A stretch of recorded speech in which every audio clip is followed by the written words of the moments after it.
Chapter 9:14. When the shadow once again shrouded the mountain range, the two airframes in the fierce battle once again pulled away from each other and faced each other from a distance. Interesting. Fry Monroe glanced around and stared at the whole process of the armed compound wings returning to Lancelot, King's sword that gave her a lot of trouble just now.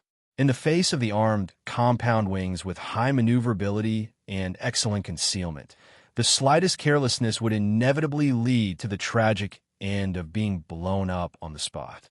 I didn't expect this small airframe, which is not much bigger than the Austeel greatsword rifle, to be so powerful. If Ray Minkai heard this sentence, he could only laugh bitterly. Facing the 32, 5 meters tall Rafter Cransfarnia, the 18 meters tall Lancelot, King's sword was undoubtedly as small as a child facing a giant. This was only limited to the visual gap. In terms of the actual gap in strength, Ray Minkai believed that Lancelot, King's sword, was not much worse than Rafter Cransfarnia. Moreover, Ray Minkai was very interested in the true power of Rafter Cransfarnia's airframe model. It seems that I need to use something fierce to force out the time flow engine.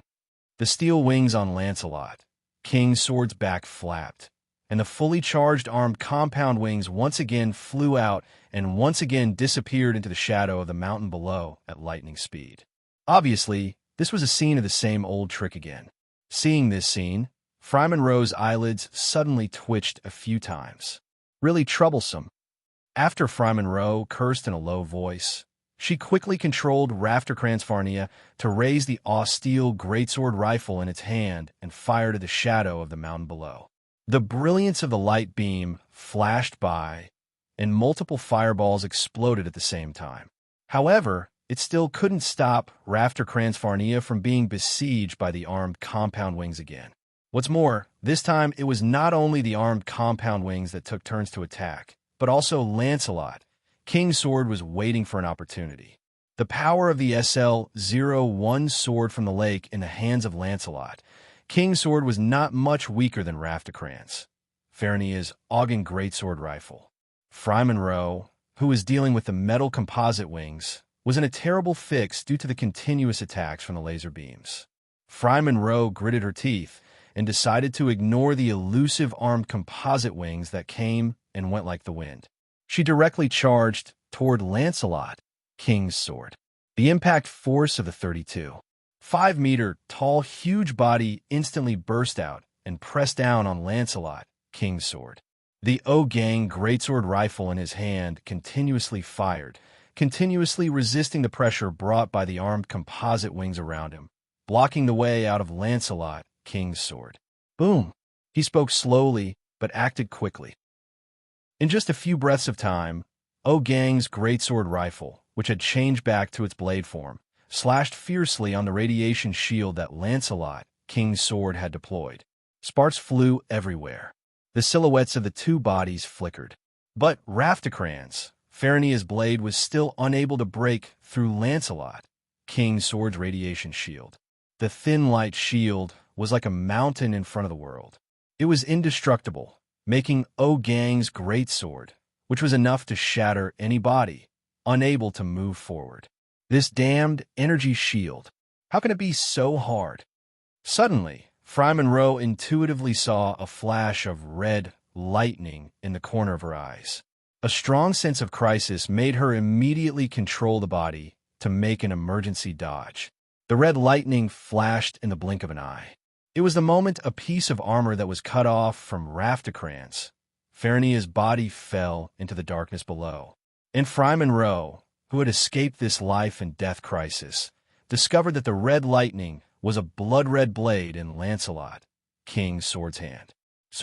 Fry Monroe could clearly see that compared to her own Augen's greatsword, Lancelot, King's sword's blade was like a toothpick. But it was such a toothpick-like existence that made Fry Monroe feel a sense of crisis. In the blink of an eye, sword shadows erupted. Sword shadows appeared between Rafter Cransfarnia and Lancelot, King's sword, slashing at each other's weak points. In the midst of a sword storm, the two bodies were engulfed in it. That power, that terrifying scene. Captain Carolyn Vale, who had received orders to come here to investigate, was shocked. There's actually someone who can fight that crazy woman to a draw? No. Carolyn, who had sharp eyes, quickly saw that both sides in the fierce battle were holding back their strength. The powerful and terrifying battle in front of him was actually a battle where both sides were holding back. How is this possible? But it was happening right in front of his eyes. Carolyn thought for a while and had the urge to let Fry Monroe use the time flow engine to defeat Lancelot, King's Sword, in one fell swoop. But the Knights of the Holy Knight Order had the principle that they could not use the time flow engine without permission. Last time, when they used the time flow engine to defeat the 3rd Squadron of the Ptolemy base in one fell swoop, Granton, who gave the order, already felt great pressure from Princess Shanamia's faction. If they made such a decision again at this critical moment, even if Granton did not fear the pressure from Princess Shanamia's faction, the situation of the Holy Knight Order would probably worsen. Carolyn's gaze shifted from the two bodies in the fierce battle to the son of Dan's slave at the back. When he saw the son of Dan's slave's radiation shield, he was as shocked as Fry Monroe. A battleship-level energy shield? There's actually a faction with such technology on Earth. In his shock, Carolyn once again placed his gaze on Lancelot, King's Sword. Coincidentally, Lancelot, King's Sword, once again used the radiation shield to block Raftaclan's, Fernia's beam shot. Until this moment, an incomparably troublesome feeling emerged from Carolyn's heart, driving him to pick up the communication device in his hand and send a message to the back. Not long after, a command jointly sent by Shanamia and Granton returned to Carolyn's hand. After a quick glance, Carolyn let out a sigh of relief. "Fry, stop immediately. That's our esteemed guest." After quickly sending a message to Fry Monroe, Carolyn immediately changed the communication channel to the International Public Channel. "Unknown battleship. Please stop your attack immediately. Please stop your attack immediately. I'm Fry Empire's spy captain, Carolyn Way. Please state your identity and purpose immediately. Otherwise, we will unreservedly display our strength and will, sinking anyone who dares to invade our Fry Empire's airspace." The moment this message was sent, Ray Minkai felt that it was a pity, because it was impossible to use the time flow engine. Sure enough, after Carolyn's call, Fry Monroe fainted and immediately accelerated to retreat, distancing herself from Lancelot, King's Sword. "Kaino, Vice Envoy John, what's your opinion?" When the communication device from the son of the Dan slave lit up, Teresa's inquiry also came. But Ray Minkai raised his eyebrows. "No, I'm Vice Envoy John right now. Captain Teresa, you should ask Ambassador Iceland's opinion." When she heard Ray Minkai shift the blame, Teresa's eyelids twitched a few times, and she almost jumped up on the spot to point at Ray Minkai's nose and scold him a few times. Fortunately, in the end, under the control of a lady's etiquette, Teresa calmed down and looked at Iceland, who had a smile on her face. "Princess Iceland, what do you say? State your identity." Presumably, they also know that we have no ill intentions. Thus, a diplomatic letter marked as a visit from the Britannia Empire to the Fry Empire was sent to Carolyn's hands. Britannia Empire? A country from Earth? The intelligence collected by the spies didn't have any information about the Britannia Empire, and from the diplomatic letter sent by the other party, this country existed on the American continent. But the intelligence showed that the American continent was once the headquarters of the Earth Alliance, but now it was a bloody continent occupied by those alien insects. What the hell is going on? While puzzled, Carolyn's mind suddenly flashed. Could it be that this Britannia Empire is also a country from another world like our Fry Empire? With this guess, Carolyn couldn't help but have an impulse in his heart. After a few restraints, Carolyn, who forcibly suppressed the impulse in his heart, still sent this diplomatic letter, which had extraordinary significance to the Fry Empire, back to the rear. "We have received your diplomatic letter. Please wait for a moment." After sending another message to the son of Dan's slave to wait for a moment, Carolyn turned to the special channel and sent a message to Fry Monroe. "Fry Knight, tell me your feelings." Fry Monroe heard this and pondered for a moment. "He is very strong, Although that airframe looks much smaller than our Rafterkron's Knight, it can't be underestimated. After a pause, Fry Monroe's eyes flashed with a trace of seriousness. Although our knight is prohibited from using the time flow engine without authorization, the other party seems to have considerable hidden means. Moreover, in the battle just now, I felt that the other party seemed to be expecting something. Expecting? Carolyn was shocked and almost blurted out. Could it be that the other party is expecting Fry Knight to use the time flow engine? How is that possible? As soon as this thought appeared, it was strangled by Carolyn. The time flow engine was the top secret of the night, and even Fry. Even if Rafterkron's Knight was equipped with it, it would be strictly prohibited from using it without authorization. In this case, in this world that was undoubtedly completely unfamiliar to Fry, there would be no individuals, organizations, or forces that knew about Frey's time flow engine. However, what was this feeling of being seen through? Chapter 9:15.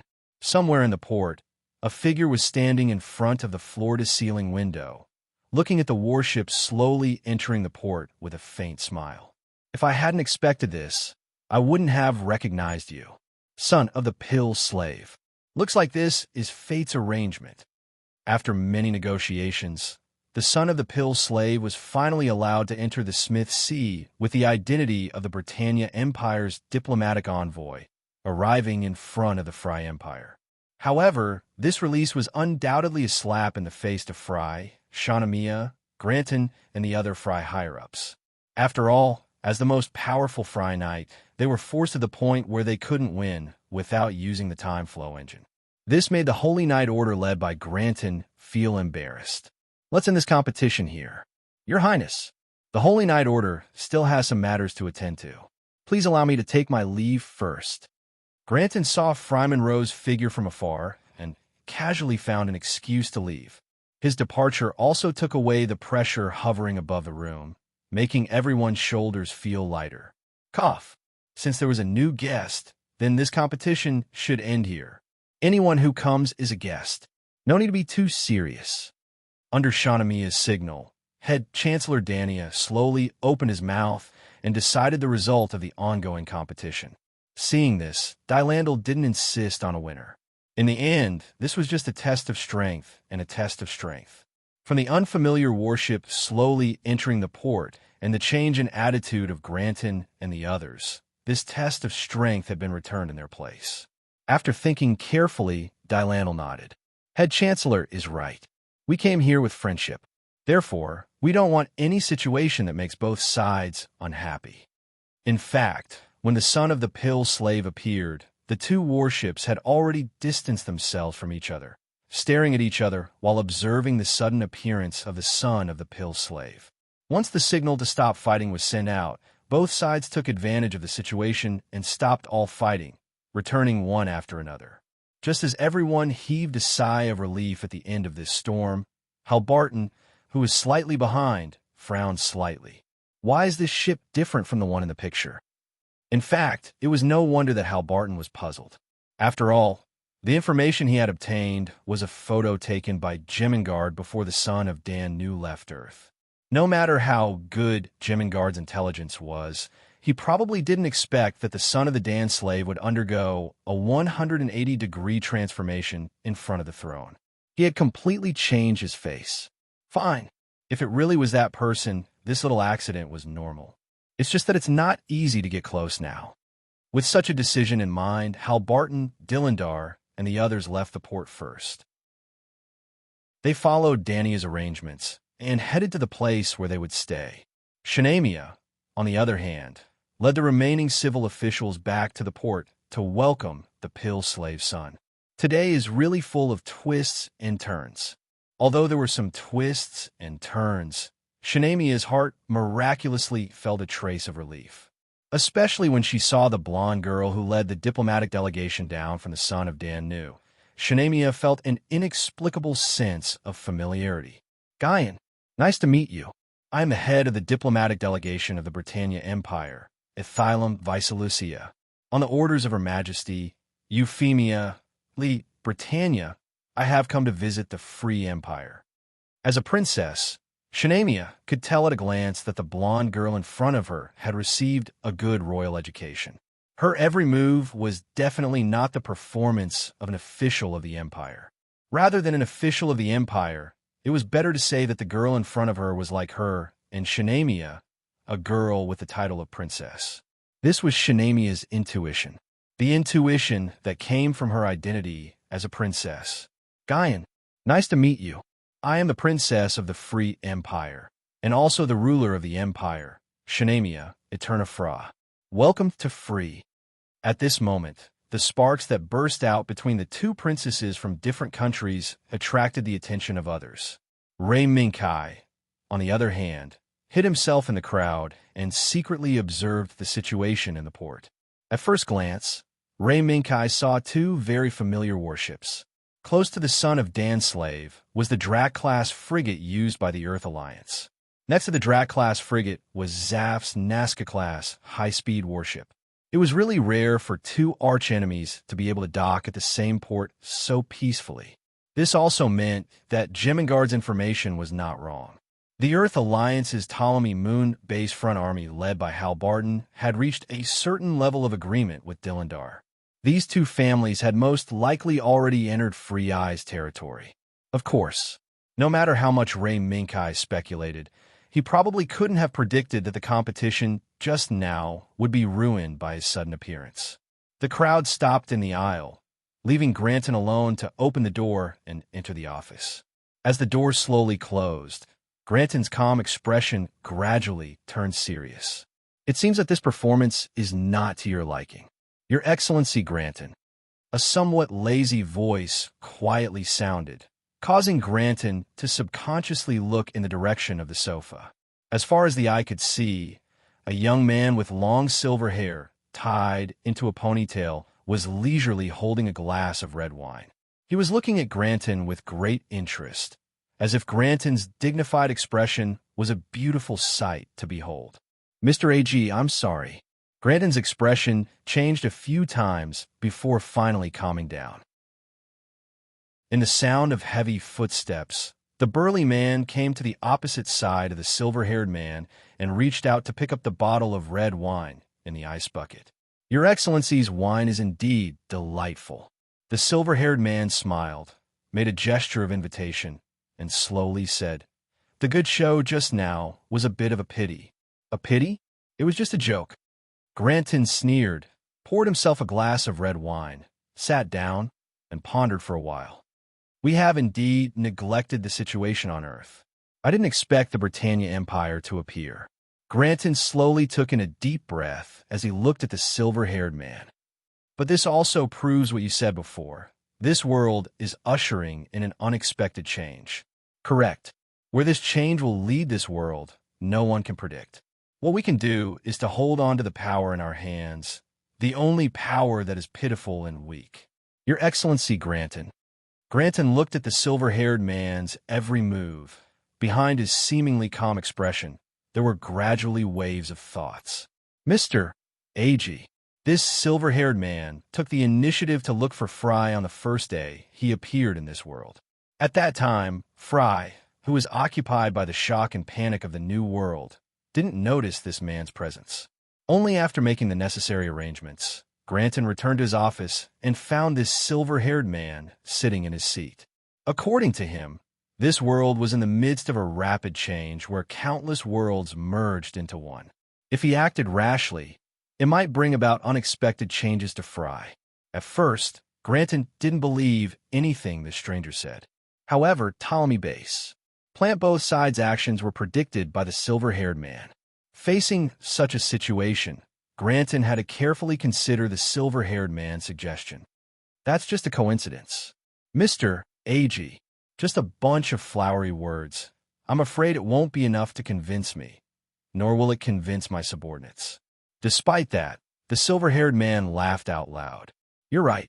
Compared to frivolous words, most people care more about benefits, don't you think? That's understandable. Your Excellency Granton, this is my gift for this cooperation. The silver-haired man took off the watch on his wrist and played a video in front of Granton. Little did he know, the moment Granton's gaze landed on the video, The man who secretly controlled Fry had a drastic change of expression. At night, although Shanamia felt a little tired, she didn't want to rest. Frey's sudden arrival in this world had already caused Shanamia, and even the previous emperor of Fry, who was also Shanamia's father, to suffer a setback in their plan. It also caused Frey's unstable country to fall into an unpredictable danger.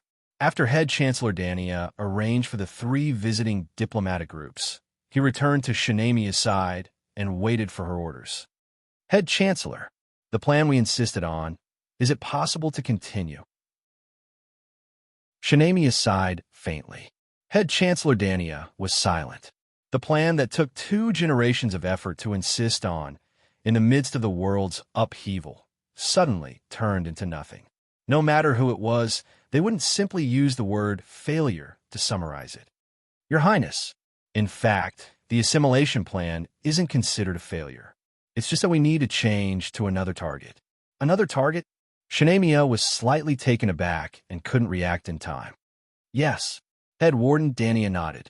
Although the upheaval of the world caused Fry to lose all the arrangements we made in the past, it also freed us from the threat.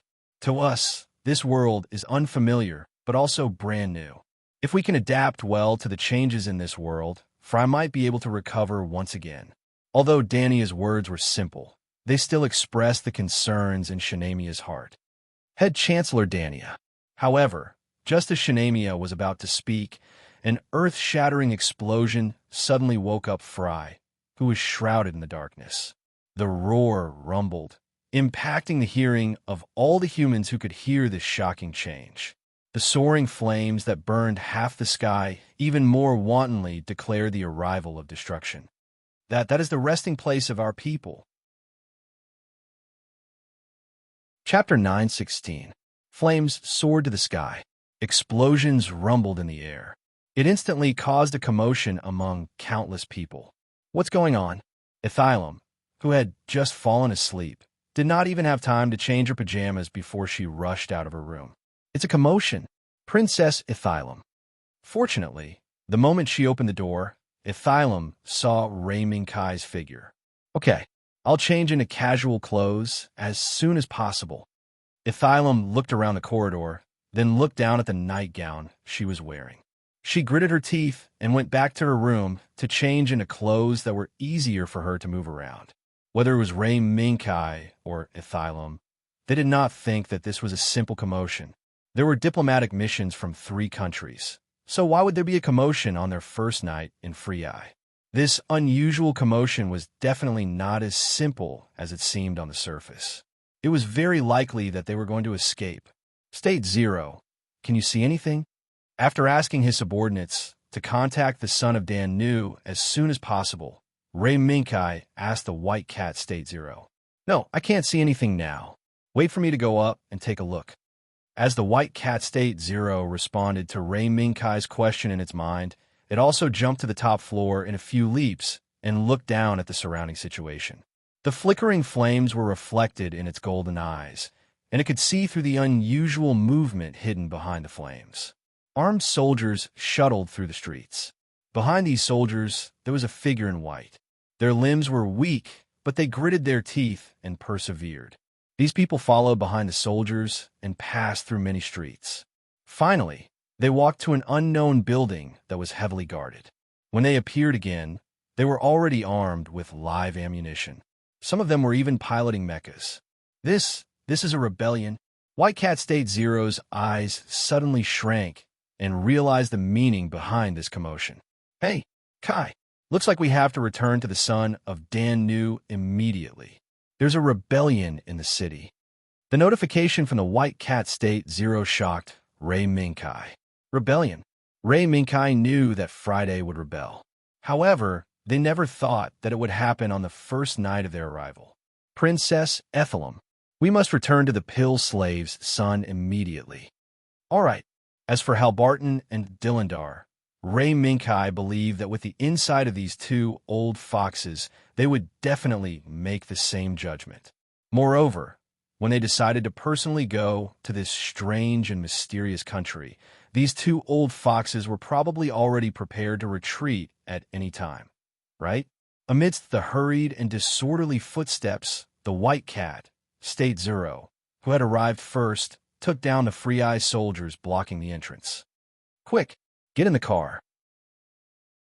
While the guards quickly took up defensive positions, Ray Minkai escorted Atheum to a vehicle parked at the side. Don't worry, I've checked. These vehicles are fine. In the vehicle, the white cat State Zero nodded towards Ray Minkai and Atheum. Do you want me to lead the way? No. Wait first. Let's retreat first. Ray Minkai stopped the white cat State Zero from volunteering. For some reason, this rebellion had a familiar atmosphere. If he rashly let the white cat State Zero lead the way, he was afraid that it would attract the attention of the mastermind behind the scenes, and that would be troublesome. Your Highness, it's the people from Earth United and Plant. Hearing this, Ray Minkai looked back, and sure enough, Halbarton and Dillendar's people ran out of the building. I didn't expect Britannia's people to move so quickly. Sure enough, young people have quick reactions. I really have to admit that I'm old. When Halbarton saw Ray Minkai protecting Atheum's figure, he suddenly laughed a few times. Ray Minkai's eyes flashed and looked at Dillendar's side, and happened to meet the masked man beside Dillendar. In an instant, hostility rose in the hearts of the two people at the same time. Ray Minkai did not say anything. The Holy Lion Knight himself was puzzled. He had never met this stranger who was said to be from the Britannia Empire. So why was the hostility in his heart so fierce and uncontrollable? I originally wanted to have a chat with Britannia's people, but the current situation is no longer suitable. Why don't we work together to break out? Dillendar looked left and right at the number of people on the three sides, and after calculating in his heart, he took the initiative to suggest the possibility of the three sides working together. Yes, it's feasible. I have no problems on my side. But Britannia's people? With a few words, Halbarton kicked the ball to Ray Minkai's side. Yes, but you must listen to orders. These two old foxes were relaxed and probed the situation with a few words. Ray Minkai did not care, because no matter how much the two old foxes probed, they would not be able to find out the details of this side. Let's go. The convoy formed by the three sides rushed out of the diplomatic mission's foothold and split up at the first fork in the road. However, the other two groups were just smoke bombs to attract attention. On the other hand, Ray Minkai's team had excellent eyes leading the way. Turn right at the next intersection, and after 150 meters, turn right into the small road. At the top of the building where the convoy passed, a pair of golden beast eyes took in the surrounding movements. The slightest movement in this area was regarded as the possibility of guiding the convoy to the port. It seems that the Britannia Empire is quite capable. Halbarton sighed sincerely after the convoy rushed out of the small road and could finally see the outline of the port. Indeed, in this unfamiliar territory, to be able to find a retreat route so quickly and accurately, Zaf can't do it. Dillendar's words were approved by Halbarton. Even Earth United can't do it. The two old foxes looked at each other, but no one knew what to do in their hearts. The sound of gunfire tore through the night sky. It also caused the beautiful maids to fall into a pool of blood. What are you trying to do? You actually want to murder Princess Shanamia? Head Chancellor Dania's gaze moved away from the maids in the pool of blood and glared at the soldiers with guns, and even more so at the people behind the biochemical soldiers who only knew how to command. No. Head Chancellor, you're exaggerating. We don't want to murder Princess Shanamia. Sure enough, a familiar voice quietly sounded from behind the biochemical soldiers. Head Chancellor Dania's gaze changed, and he pointed at the person with a horrified expression. Carolyn Way, as the head spy of the Friday Empire, you actually did such a rebellious thing? Rebellious? Head Chancellor, you're exaggerating. We're not rebellious people. We just want the Empire to become better. The bald head was so dazzling under the light, just like the sinister smile on his face that frightened Shanamia. Become better? Head spy Carolyn, what are you doing? Shanamia pointed at the maids who fell into a pool of blood. This is the method that can make the Empire better. Carolyn laughed coldly not caring about Shanamia's accusation at all. It's just a few biochemical soldiers. Your Highness, as long as you want it, will definitely compensate your Highness after this. The intelligent Shanamia immediately caught the flaw in Carolyn's words. Carolyn was stunned, and then he laughed. Forget it. As expected of Princess Shanamia. That's right. We've already grasped the key to the revival of the Friday Empire. Now, only you, Princess Shanamia, are left. The key to revival. Danny's expression changed, and he hurriedly stepped forward, blocking in front of Shanamia. Impossible. That mech has already been lost in the original world. You can't possibly find that mech. Haha, yes, it should be impossible. However, our Chief Knight can make the impossible possible. Carolyn's face became more and more ferocious. He raised his hand and pointed, ordering fiercely. Kill that old bastard. Then bring Princess Shanamia here. Bang! A gunshot rang out. Blood splattered. It was Carolyn's figure that rolled on the ground. How is this possible? In the crisis of life and death, Carolyn rolled and hid behind a pillar. He looked at the gunshot wound on his right arm in shock. If he hadn't instinctively dodged, he, the head spy who walked on the edge of knife, would have been killed by that damn old man. Nothing is impossible. Head spy Carolyn. I'm the head spy of the Friday Empire. I have to have some methods to prevent accidents.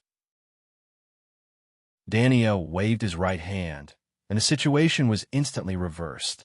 The biochemical soldiers who were originally under Carolyn's orders changed from traitors to the guards who protected Dania and Shanamia. Ha. As expected of the head spy. But do you think this can reverse the situation? Carolyn leaned against the pillar and laughed. His hand pressed the button on the communicator. In less than a few minutes, the new biochemical soldiers would arrive. Therefore, Dania and Shanamia were still caged birds with no possibility of escaping. Dania thought that Carolyn was right. He didn't hesitate, turned to look at Shanamia, and said in a low voice, Your Highness, evacuate immediately. If you continue to stay here, I'm afraid you'll fall into their control. Head spy. But Shanamia hesitated, but was interrupted by Dania. Your Highness, you must evacuate immediately. Dania clenched his teeth, and his gaze became more and more determined. If what Carolyn said is right, the Mecha we lost in Friday, the royal plane, has probably fallen into the hands of Granton. If that's the case, Granton won't let go of the key to controlling the royal plane, which is you, Princess Shanamia Eterna Fra, who has the bloodline power of Friday. Chapter 9:17. The wind, burned by the flames, swept through the alleys and streets. It also swept up the coat of the man, standing on the high ground overlooking the entire city. As the coat fluttered in the wind, the silver-haired man turned around and looked behind him at the burly figure standing on the high ground. Although I expected it, I didn't expect the Chief Knight to launch the plan tonight. It's really unexpected. The Chief Knight was the man in charge of the Holy Knight Order, the man with great prestige, Granton Gotts. Sir, do you think we're being too hasty? Granton walked to the silver-haired man's side and looked down at the city below. He wasn't the slightest bit disturbed by the flames that were gradually engulfing the city. No, I'm just a little surprised. Logically speaking, there should be a process of preparation for such a big event. The silver-haired man smiled and said casually, Process? Maybe. Granton said in a deep voice, If we were still at Free's Peak, it would indeed take some time. But now Free has lost too much. At this time, we're a little more flexible. What we've mobilized are just bioweapons that follow orders. As he spoke, a series of light footsteps went up the high platform. Sir, more than 90% of the bioweapons have been awakened. At the same time, our vanguard has also taken control of all the hibernation chambers. It was the spy under Scout Captain Carolyn. How are the losses? Granton nodded slowly.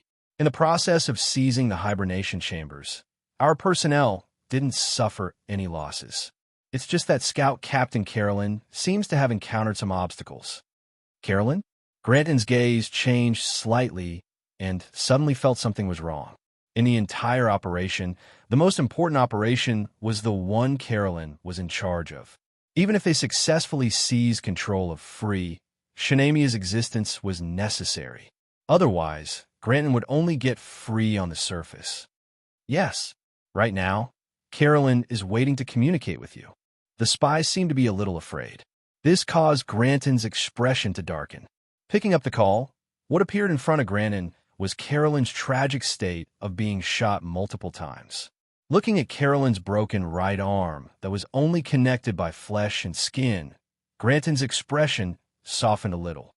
Chief Spy, you've worked hard. Now, go and receive treatment immediately. The corners of Carolyn's mouth twitched forcefully, trying to express that he was fine, but he was ultimately unable to do so. My lord, I am very sorry. I was tricked by that old bastard.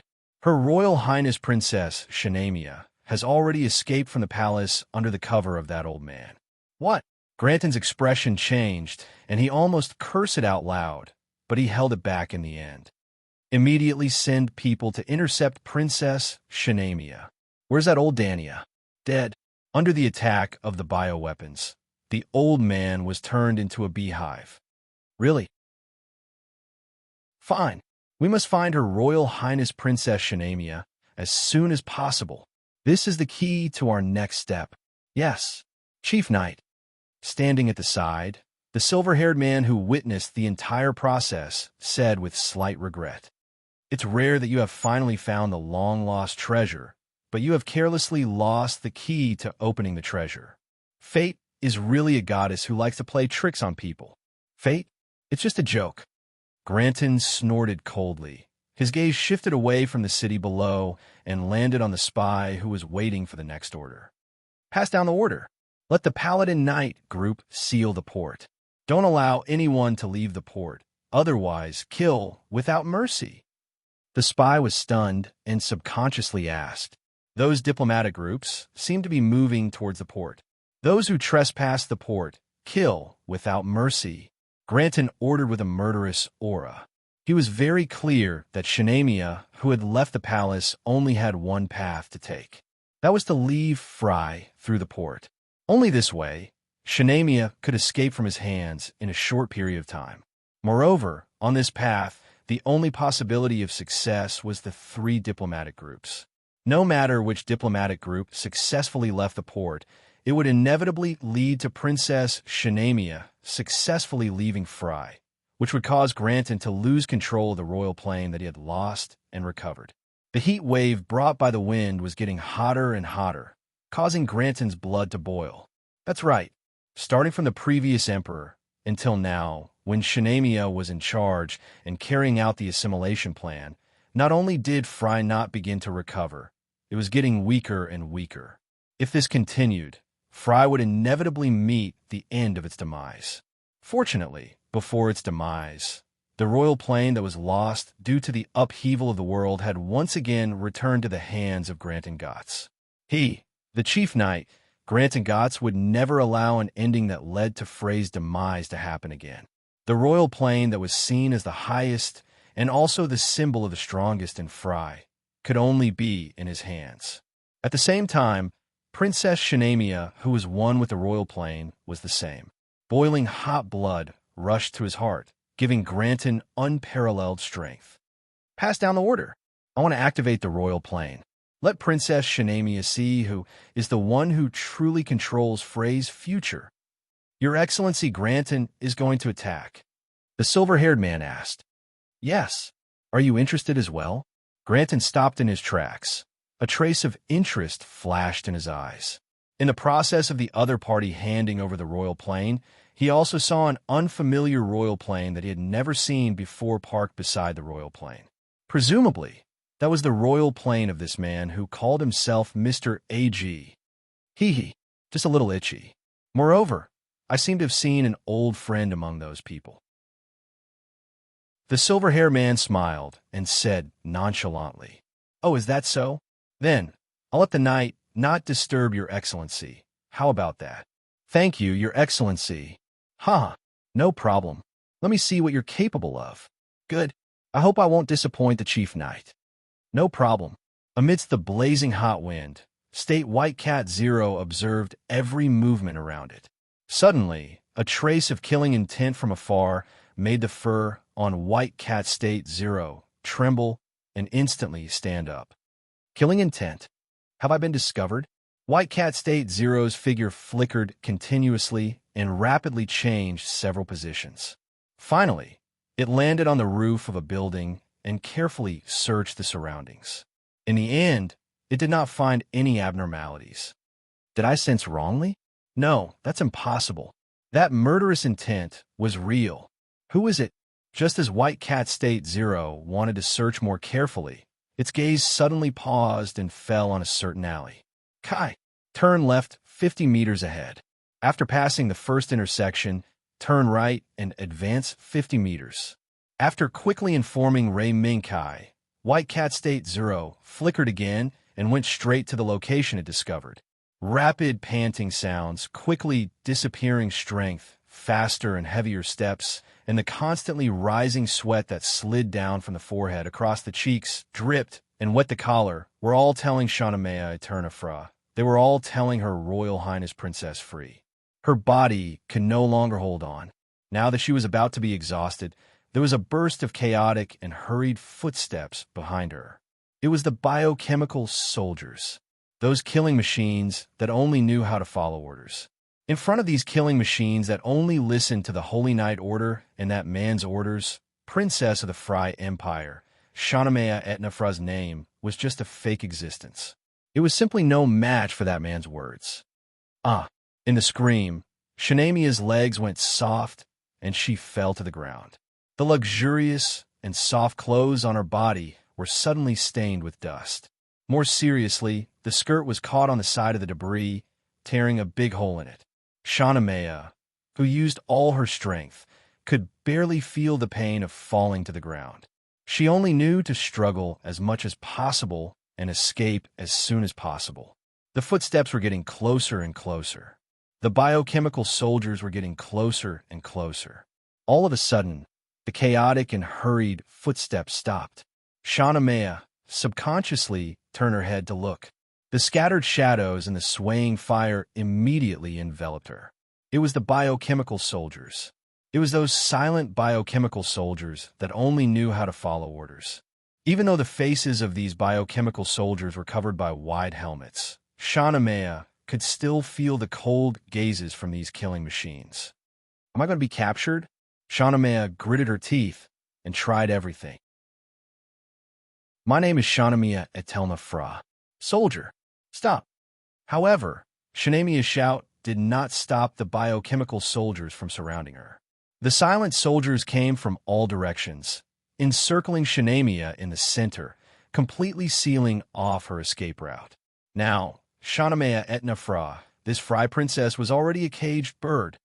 Commander Zai, it seems that I can't escape from here either. Sorry. Shaunamea already knew Dania's fate. In order for her to escape successfully, Commander Dania was probably already dead. But now, Shaunamea would be ashamed of Dania's sacrifice. The biochemical soldiers' encirclement was getting smaller and smaller. Shaunamea lost the strength to resist, and even less the strength to escape from the shadows. The only thing she could do was wait for the final outcome of being brought back. Get down! Just as the biochemical soldiers were about to touch Shaunamea, a loud shout woke Shaunamea up and made her instinctively obey the words and quickly crouch down. Roar! The thunderous roar shook the alley.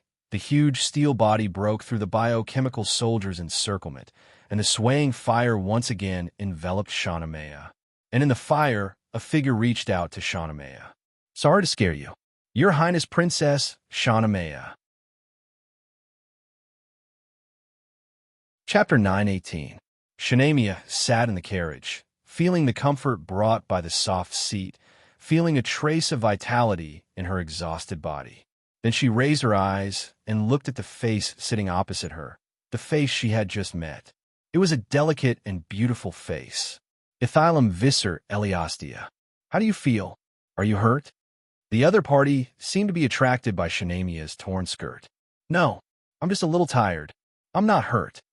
Shanamia waved her hand, took a deep breath, and thanked from the bottom of her heart. Thank you very much for your help.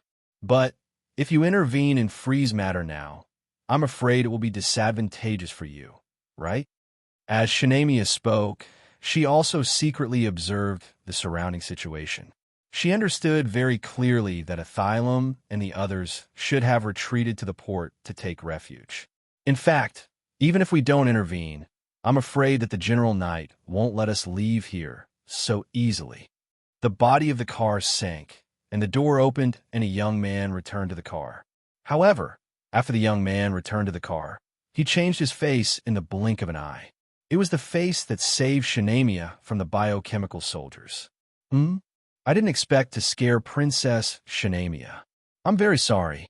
Due to some reasons, I can only hide my face for the time being. The man noticed Shanamia's surprise and said apologetically, No, I can understand, sir. Shanamia waved her hand again and again. No matter how many doubts she had in her heart, she couldn't express anything in front of the life-saving grace. It's just that, sir, you don't need to let me know the truth behind that face. Maybe that's the case, but the reality is not as simple as imagined. Princess Shanamia. The convoy moved again, following the guidance of the White Cat State Zero, and headed towards the port. However, because Shanamia's whereabouts were discovered, more and more biochemical soldiers were approaching this side, which made the White Cat State Zero feel a little irritated. Kai, get ready. Maybe we'll fight at the port. I see MS's figure. MS, it's Fury's body, right? Ray Minkai responded to the White Cat's State Zero in his mind. At the same time, he also asked Athelium to contact the Dan slave's son in advance. Your Highness Princess Shanamia, you might have to bear with it later. Shanamia nodded knowingly. Good, I understand. Everything will be at your command. It would be fine if it was just the diplomatic group that forced their way into the port, but with Princess Fry, Shanamia, there was no choice but to force their way in. However, Ray Minkai had already made up his mind to barge into the port. The reason he wanted Athylam to contact the pill slave son was so that Teresa would be prepared. As a matter of fact, the chaos within the city had already spread to the port. Especially when freeze bioweapons entered the port one after another to take control, the son of Dan's slave sensed that something was wrong. Captain, he had just confirmed it with Princess Islam. It was indeed a rebellion in fury. Right now, the diplomatic corps is retreating towards the port. Is it only our diplomatic corps? Teresa habitually pinched her hair braid as her eyes wandered around the main screen. No, our diplomatic corps has reached a temporary agreement with Ptolemy Base and Plant to withdraw from the port together. Richard Mardukas told Teresa the information he had just obtained one by one and let her make a decision. I understand. Let Mao and the others prepare. I'm afraid Princess Islam and the others will force their way in. Yes. After arranging the next response plan one by one, Teresa pinched her hair braid, put it between her nose, and swept it slightly. Her thoughts followed the information she had obtained so far and gradually spread towards the hidden truth behind it. It was too abnormal. This rebellion was too abnormal. Even if it was her first time in this country, Ray Minkai had provided her with general information about this country beforehand. Even though Ray Minkai had repeatedly stated in advance that this information might not be consistent with reality. However, Teresa was certain that the highest leader of this mysterious kingdom was definitely the princess, who looked to be about the same age as her. However, there was a ferocious beast lurking beneath the princess's throne. A beast is a beast after all. Why would it start a rebellion at this time? Does he have any basis in confidence? Teresa remembered the important information marked in the information provided by Ray Minkai. The royal plane.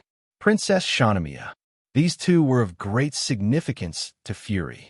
Captain, at this time, Mardukas bent down and whispered in Teresa's ear. There's new information.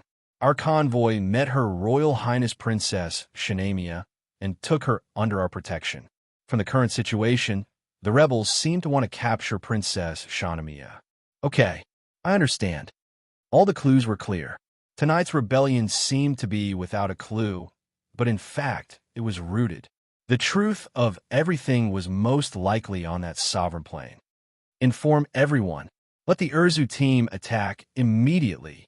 Quickly occupy the advantageous terrain and welcome the convoy of the diplomatic mission. In addition, start the engine and the weapon system online. The entire ship level 1 combat state. With Teresa's order, the entire ship of the Son of Dan's slave immediately entered level 1 combat state. Captain, do we need to inform them? Richard Marduk is reminded. Teresa pondered for a moment and nodded slightly. Remind them, but whether they believe it or not, it's up to them. Yes, sir. Bioweapons swarmed in from all directions like a black tide, completely blocking the path to the port. The muzzles of the guns refracted the flames of the burning ruins. Their cold faces were covered by helmets, and the debris piled up at the intersection, blocking the possibility of going to the port. It made the convoy of the diplomatic mission feel anxious. If this continued, it would not be as simple as biochemical soldiers intercepting the convoy. Are we going to make a move? A chill flashed in Ethelum's eyes as he asked in a low voice. No, there's no need for our people to make a move. Otherwise, the other party will definitely have a backup plan. The people of the diplomatic mission could not make a move, but it did not mean that Ray Minkai could not break through the obstruction of the biochemical soldiers. State 0, roar. It's coming. A blue lightning bolt descended from the sky and blasted the debris blocking the road ahead into pieces. The moment the biochemical soldiers were blasted into a rain of flowers by the powerful impact, Shanamia, who was sitting in the car, saw a familiar scene. Not long ago, Shanamia was saved by Ray Minkai in such a scene. That's my partner. Ray Minkai nodded slightly and said in a deep voice, Full speed ahead. Don't worry about anything else. Get to the port as soon as possible. Quick. Yes. Your Highness. Your Highness. When she heard the response of a driver in front responding to Ray Minkai's order, Shanamia was shocked. The people in front of her, Isolim and Ray Minkai, did not seem to be as simple as they seemed. And in the car behind, Halbarton and Dillendar were exchanging the information they knew so far. It seems that we came here for nothing. Halbarton sighed slightly. Originally, in his plan, even if he could not reconcile with Frida, their relationship would not be so strained. No, Admiral, I don't think so. This is a good opportunity, isn't it? Dillendar smiled slightly and said meaningfully, Just now, the convoy did not stop for a while for no reason. When Ray Minkai went to rescue Shanamia, the convoy did stop for a while. Although from the response from the front, it was only a delay due to a change of route. But for an old fox like Dillendar, he smelled a subtle scent. Ha, Mr. President, you're thinking too much. After all, there is a rebellion here. Anything can happen. Maybe Halbarton did not understand Dillendar's words. Or maybe this Earth Joint Admiral, who was known as the Wise General, was pretending to be crazy. With just a laugh, Halbarton gently dropped the topic. Mr. President, I'm afraid that when we reach the port, we will have to split up. That's true. Although the three of U.S. joined forces to break through, it is indeed difficult to reach the port. Dillendar followed Halbarton's words and went down the steps. There was no other reason. Halbarton meant that when they reached the port, life and death were up to fate. No one needed to lend a helping hand to each other. Everyone would run based on their own ability. Needless to say, this also happened to be Dillendar's idea. Only by returning to the port smoothly, Dillendar had the confidence to ensure that his side could smoothly withdraw from Free Eye. Moreover, Dillendar did not want to let the Guardian of Freedom on the Nazca class appear in such a way on such a battlefield. As the legendary incarnation of the last war, it could only amaze the world on the battlefield that Dillendar carefully arranged. Boom! A huge roar woke Dillendar up. It's the port, Halbarton said in a deep voice. Not my people. Not my people either. Halbarton and Dillendar looked at each other and had already guessed the reason for the roar. It seems that our new friend has arranged everything. The convoy drove down the road, passed through the burning wreckage of the mech, passed by the corpses of the biochemical soldiers on the ground, and parted ways at the port where the 3 warships were docked. Each of them drove to their own warships and prepared to withdraw from this country that was burning with the fire of rebellion. Chapter 919.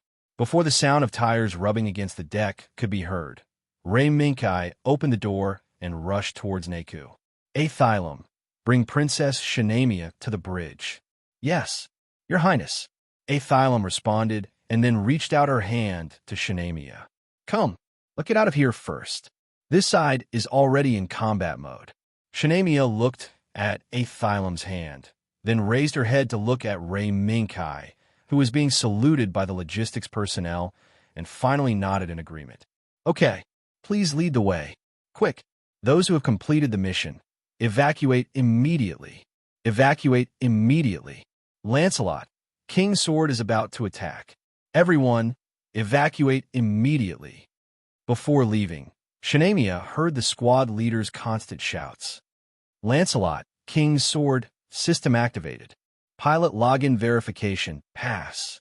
The moment the system activated, Ray Minkai's spherical cockpit suddenly lit up.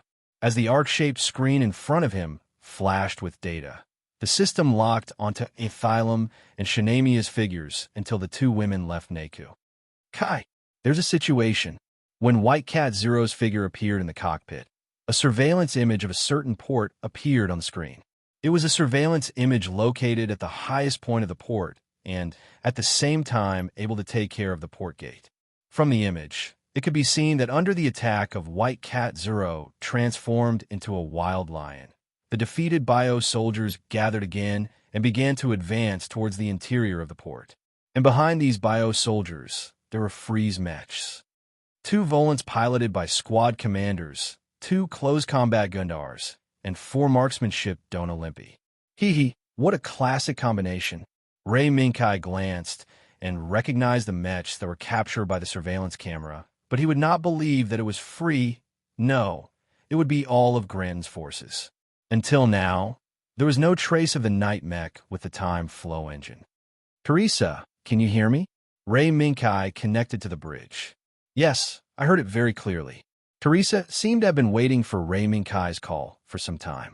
Kai, the other party might use the King plane. Royal phone? Is this your speculation? Ray Minkai was shocked and immediately asked. Yes, based on the information you've given us and the current situation, I'm afraid that the other party would launch this seemingly random and clueless rebellion at this time has something to do with the royal plane. All right, I got it. Then, once I get out, I'll immediately carry out the mission. Understood. The port was sealed off by multiple gates. Even if the son of a Dan slave had sent people to occupy the control center and try to crack the port's control program, they couldn't open all the gates in a short period of time. In that case, there was only one most effective and most violent method left. At the same time, Iceland brought Shanamea to the bridge. Captain Teresa, this is Her Royal Highness Princess Shanamea. When Teresa turned her gaze and looked at Shanamea, her eyes couldn't help but light up. She was indeed a beautiful person. Moreover, she was the princess of a country. When a certain rumor about Ray Minkai uncontrollably appeared in her mind, Teresa coughed a few times and refocused her attention on the situation in front of her. Hello, Princess Shanamea. I'm Teresa Testarossa. The current situation is urgent. Please forgive me. No, I understand. Please don't mind my existence. Shanamea nodded slightly. The next second, she noticed the main screen showing the port gates. She was smart and immediately understood the current situation of the son of the Dan slave. Captain, please do whatever you want. Don't mind my thoughts. Now, the ship leaving Free Eye smoothly is the highest priority. After receiving Shanamia's assurance, Teresa nodded. Good.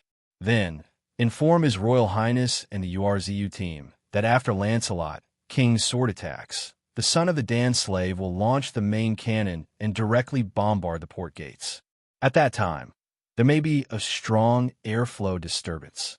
Please be careful. Yes. The light wings spread out, and Lancelot, King's sword turned into a gust of wind and rushed out of the son of the dance slave. At the same time, the 2 particle cannons and 4 electromagnetic cannons that the son of the dance slave was newly equipped with also revealed their ferocious claws under the rapidly unfolding outer armor. The reactor is connected normally. The charging is normal. The particle cannon is expected to be charged in 30 seconds.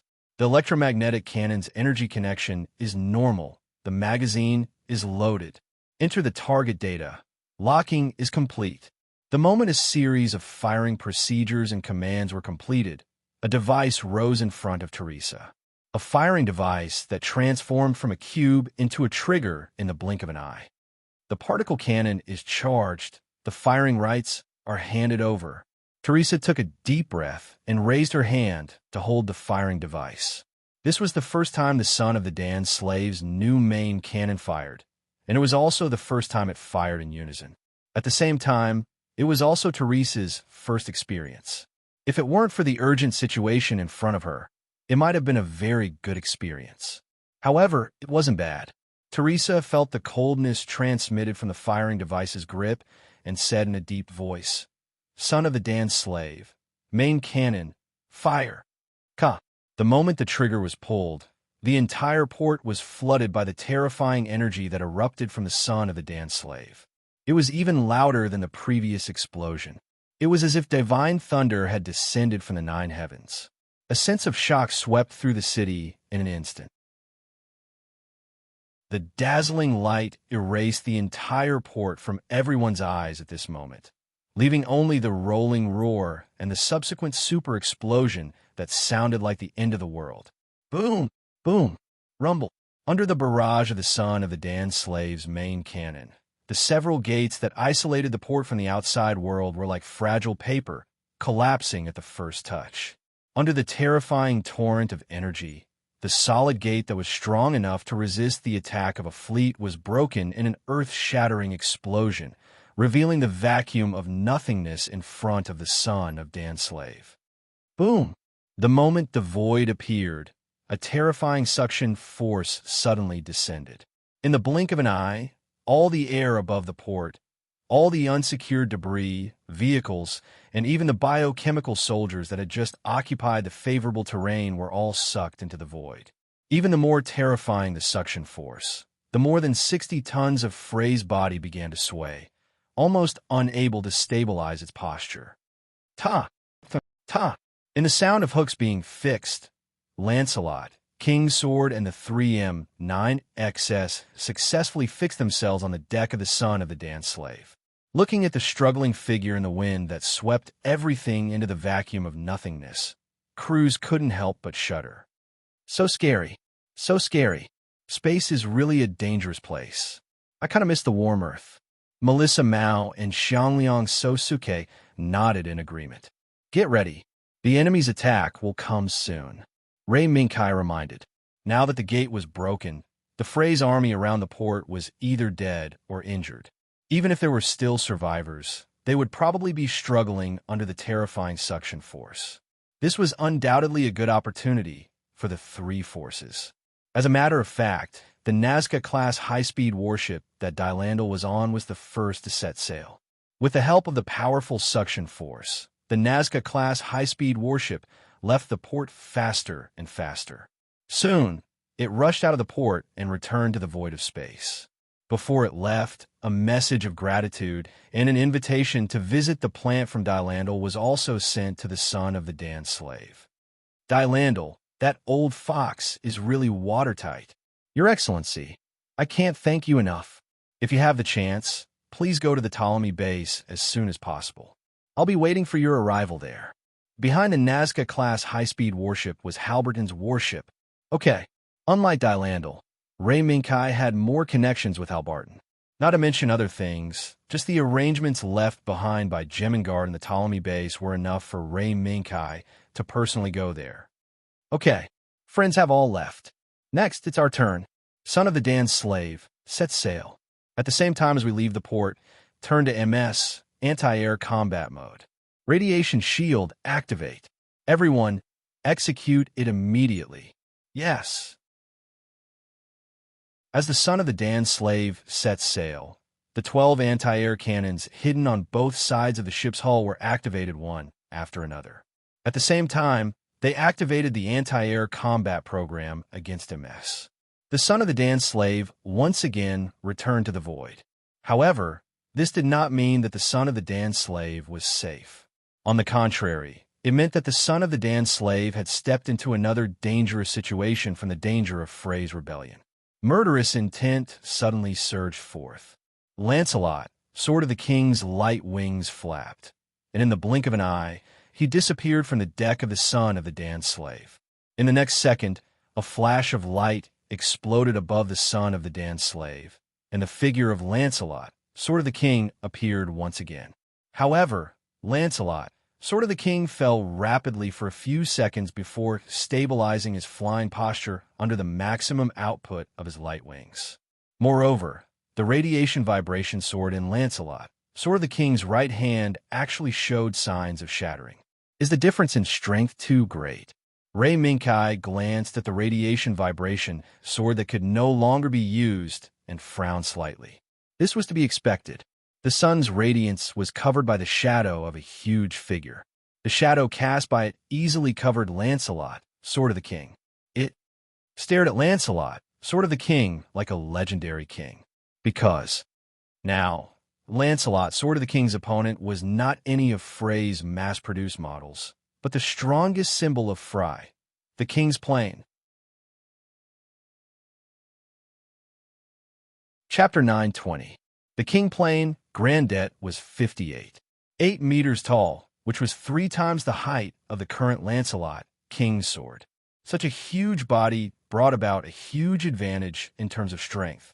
With just a single strike from his palm, he had defeated Lancelot, King's Sword, the radiating vibration longsword that had slashed through everything in the past. Lancelot, King's Sword, threw the radiation vibration sword his right hand that he could no longer use towards the huge figure.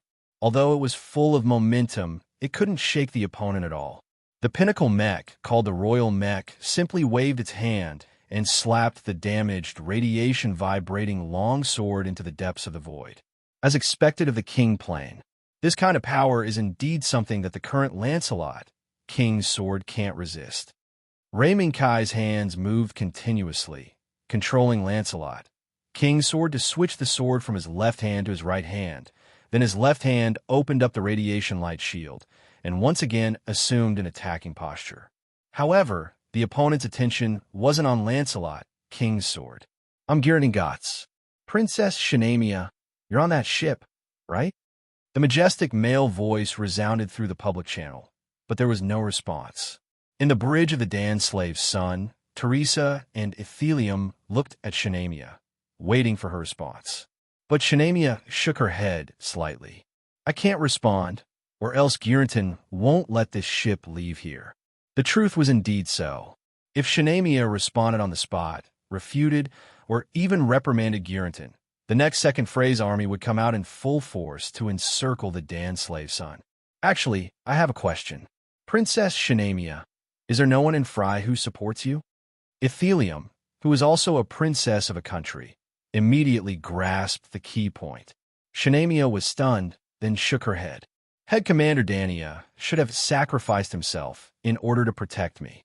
As for the rest, I can't find a way to contact them, and I don't know how many people will support me." Such a declaration meant that Frey was now under the control of Granton, and he himself had become the de facto emperor of Frey. "Understand. Then, Princess Shanamia, please sit tight."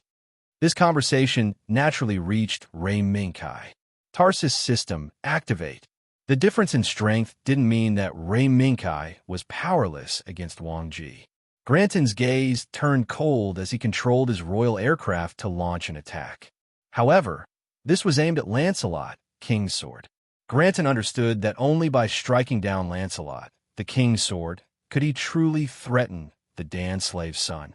As for Shanamia, Granton was naturally able to confirm that she was one of the pill slaves.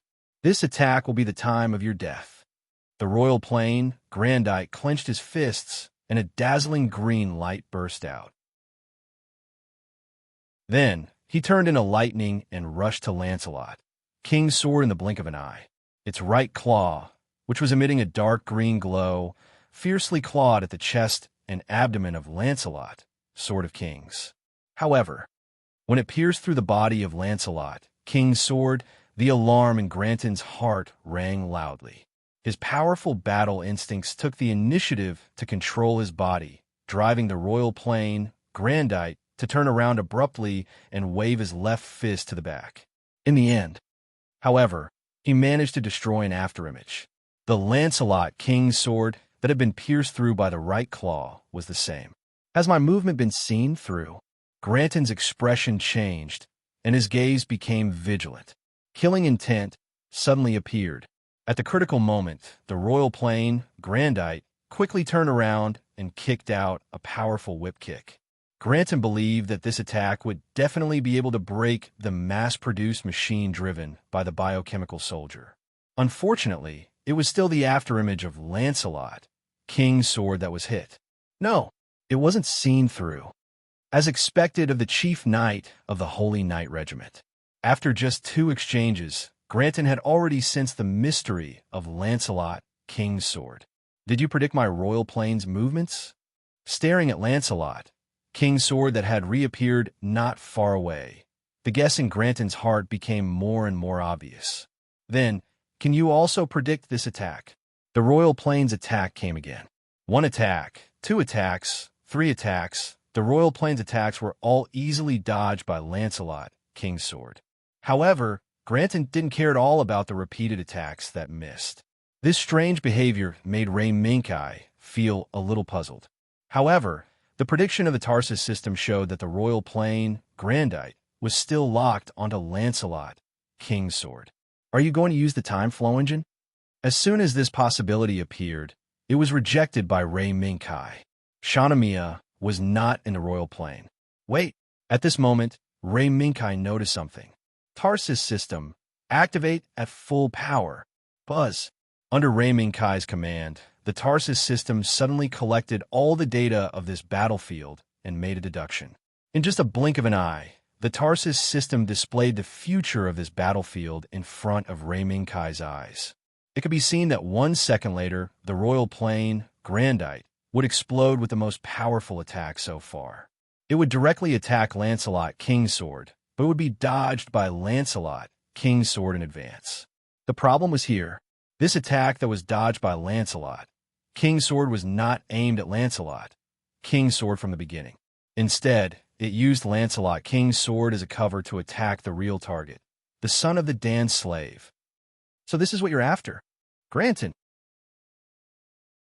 As the future deduced by the Tarsus system quietly disappeared, the royal plane, Grandite's attack, came one after another. Buzz.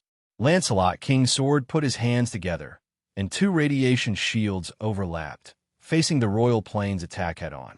Boom! The future of the son of the dance slave was changed as a result. The royal plane's terrifying attack hit Lancelot, King's sword's radiation shield. The terrifying power of the explosion almost caused Lancelot, King's sword's radiation shield, to collapse. Now that his ears were hit by wave after wave of ear-piercing alarms, Mecha sneered. Presumably, this is the royal plane's finger-crushing grip? It's no big deal. This voice? Young man? Humph. Granton heard the voice from Lancelot, King's sword's interior, and was slightly surprised. He sneered and said, "It's a good thing for young people to be impulsive, but if you only know to charge forward blindly, it will only lead to a tragic result. Do you think you can block the royal plane's attack just by relying on this fragile energy shield?" Naive. In Granton's cold voice, the royal plane bombarded again and again, forcing Lancelot, King's sword, to retreat. Then, when Lancelot, King's sword's radiation shield gradually became thinner and thinner, the royal plane, Grandite's right hand, changed from a steel claw to a sharp drill made of green crystals. This was the final attack of the royal plane, Grandite's finger-crushing grip, and also the strongest attack. Granton believed that this attack was definitely not something that the radiation shield that was on the verge of collapse could withstand. This attack, Lancelot, King's sword, must die. Roar. My beloved. At the moment of death, Lancelot, King's sword released all of his armament composite wings. And at the first moment, he turned the muzzle and aimed at the two radiation shields of Lancelot, King's sword. Buzz! Beams of light hit the radiation shield, but the latter did not show any reaction of being shattered. Instead, under the illumination of these beams, it became more condensed and brighter. It was so bright that even the sharp objects from the royal plane, Grandite's finger-crushing grip, could not penetrate at all. This scene made Granton, who thought that victory was in his hands, have a change in expression. There's actually such a method. Although Lancelot, King's sword, was far inferior to the royal plane, Grandite in terms of strength, the endless methods made Granton feel that it was difficult to deal with. The enemy that could have been defeated with one attack actually relied on endless methods to resist the royal plane's attacks. This made Granton, who had great confidence in the royal plane, feel a setback. Is this the end of your methods? Granton, Ray Minkai, King's sword's arms suddenly exerted strength, relying on the radiation shield to resist the royal plane's attacks. Then, Granton heard Ray Minkai's voice. Don't be impudent. Granton's voice was filled with a trace of anger. I am Frey's Generation Knight, Granton Gotts, destined to lead the people of Frey to the glorious era. You're just a nameless pawn. It's your destiny to become my stepping stone to the glorious future. The royal plane's figure flashed, turning into a black storm, enveloping Lancelot, King's sword, attempting to drag him into the royal plane, dragging him into Granton's rhythm, making Lancelot, King's sword, and Ray Minkai fall into the boundless hell, consigned to eternal damnation. Your Highness Princess Shaunamea, I know you are on that ship. Very soon, I will personally welcome you. Granton announced, announcing all his thoughts in front of Shaunamea. The person in front of me is only a temporary stepping stone. No one can stop my path, can stop you, Princess Shaunamea, from returning to my side. Now, the royal plane has fallen into my hands. The key to reviving Frey, leading the people to the glorious future, is only you, Your Highness Princess Shaunamea. You, the royal plane, will belong to me, Granton Gotts. This domineering declaration, perhaps the ambition of Granton to start this rebellion, also caused a commotion on the bridge of the Dan Slave's Son. Princess Shaunamea, please stay calm. Seeing Shanamea's reaction after being provoked by this domineering declaration, Aethelum quickly stepped forward to support Shaunamea. Shaunamea shook her head slightly, revealing a weak smile. I'm fine, thank you. Ambassador Aethelum. Seeing Shanamea's stubborn smile, Aethelum sighed faintly. As a member of the royal family, Aethelum was very clear about Shanamea's current situation, and even more so about her current thoughts. Once the power of the royal family declined, the princess would only be a sacrifice for the ambitious to control the country and the world. The former Aethelum Viscera Lugia was like this. Now Shaunamea Itelna was even more so. If at this time, Her Highness had a knight by her side that she could trust and rely on. Captain, can I have a few words with Kai? Teresa nodded and reminded him. Now Her Highness is in a fierce battle. I'm afraid. Before Teresa finished speaking, Ray Minkai's head appeared on the main screen. From the background of the screen, Lancelot, King's sword, was in a state of constantly dodging under the fierce attack of the royal plane. But even so, Ray Minkai still had a confident smile on his face. I heard it. Teresa. And Aethelum, I understand what you want to say. Don't worry. This arrogant bastard, I'll send him flying with a single punch. In the name of Ray Minkai. Chapter 921. Sir Knight of the General Generation is so arrogant. Aren't you afraid of spraining your old back? Ray Minkai said sarcastically. According to Granton Gotts' age, he was old enough to be Shanamea's grandfather. With such a huge age gap, Granton actually announced that he would make Shanamea his wife. Arrogant?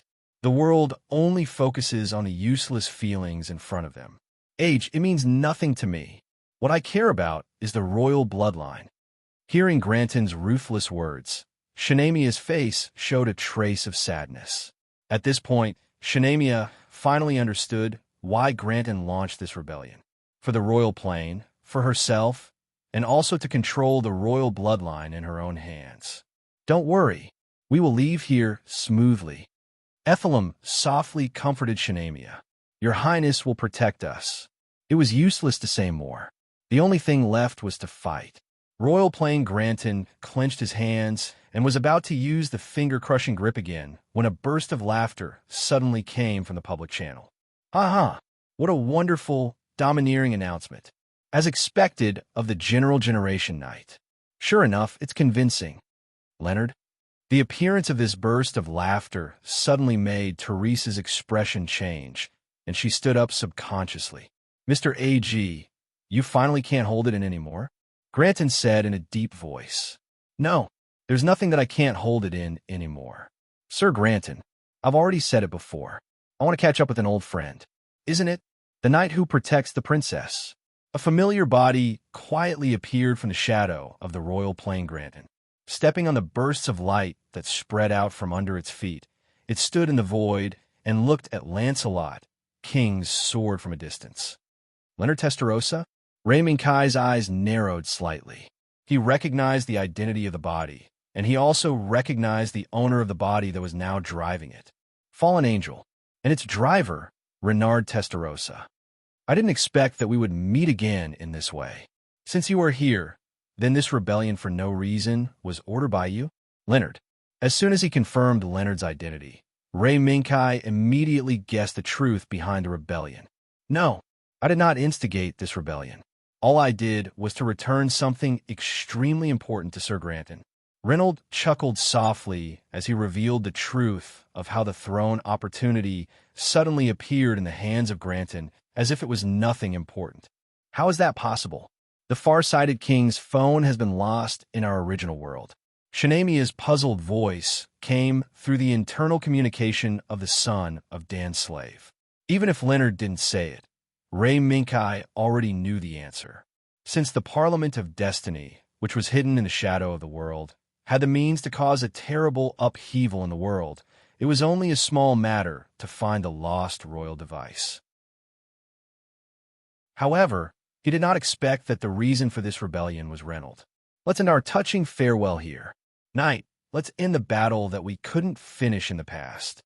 Leonard's gaze fell on the son of Dan's slave, but he had no intention of greeting Teresa, who was in command of the ship. He knew that his beloved sister, Teresa, would definitely not be nice to him. This was something he had seen many times in the countless rebooted worlds. Since Mr. A.G.'s target is him, then I'll leave it to you.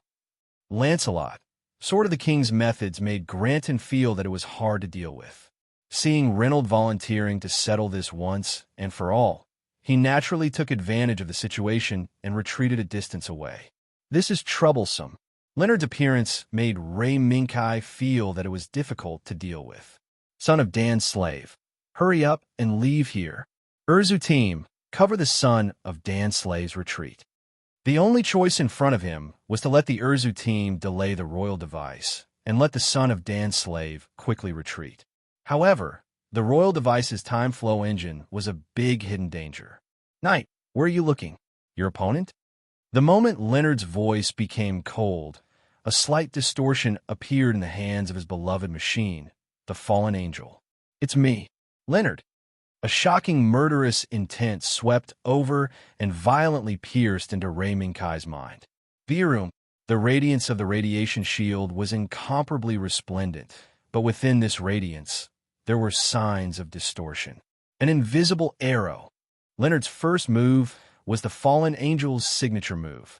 Although the concealment and power were still shocking, in front of the radiant light shield, it was not enough. Oh, this layer of tortoise shell is quite hard. Knight, looking at the radiant light shield that easily blocked the invisible arrow, Leonard was not angry. Instead, he laughed. Long time no see. Is this all you've got? It seems that even if you have the support of the Destiny Council, you haven't improved much. Leonard, a cold light flashed in Ray Minkai's eyes, and the armed compound flying wings that were hovering around instantly attacked. like a pack of wolves on the hunt, they immediately cut off the fallen angel's escape route. Virum, Virum, Virum. As soon as the armed compound flying wings entered the best attack coordinates in a high-speed state, they immediately shot out beams of light and bombarded the fallen angel. Then, an unsurprising scene appeared.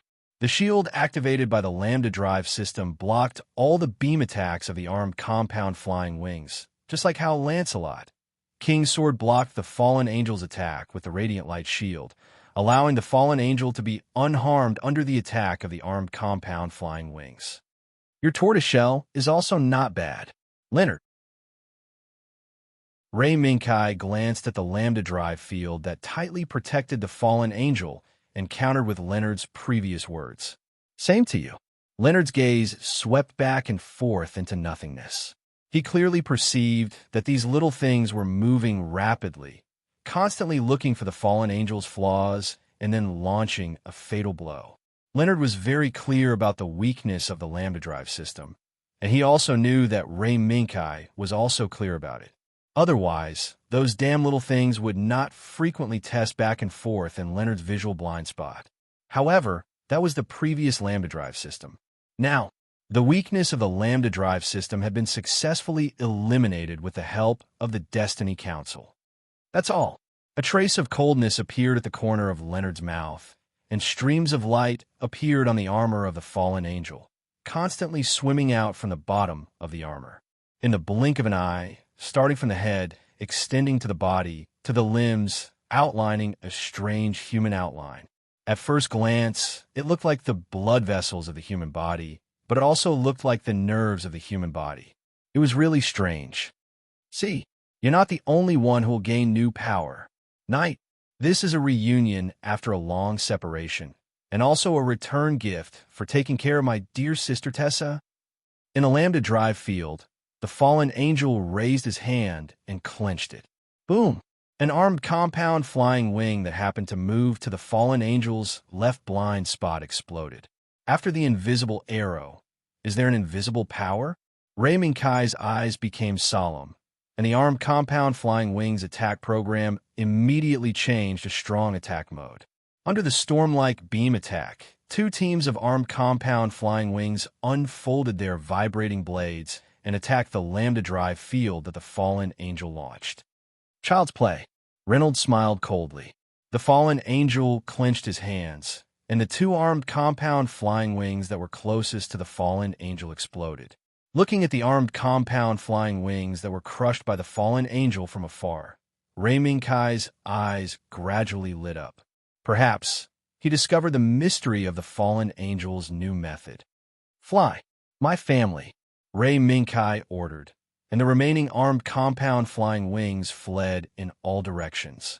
After quickly distancing themselves, they shot at the fallen angel at the maximum range. However, this was not an attack target, but a distraction. Did you see through it? Reynolds loosened his right hand and snorted coldly. He had long been prepared to be seen through, but he didn't expect that Ray Minkai would see through the mystery of the fallen angel's new power in such a short time in the first display. Compared to the invisible arrow at a super long distance, this could now destroy any enemy that got close to the fallen angel, according to Reynolds' idea. This was the new power that Reynolds had obtained from the Destiny Council.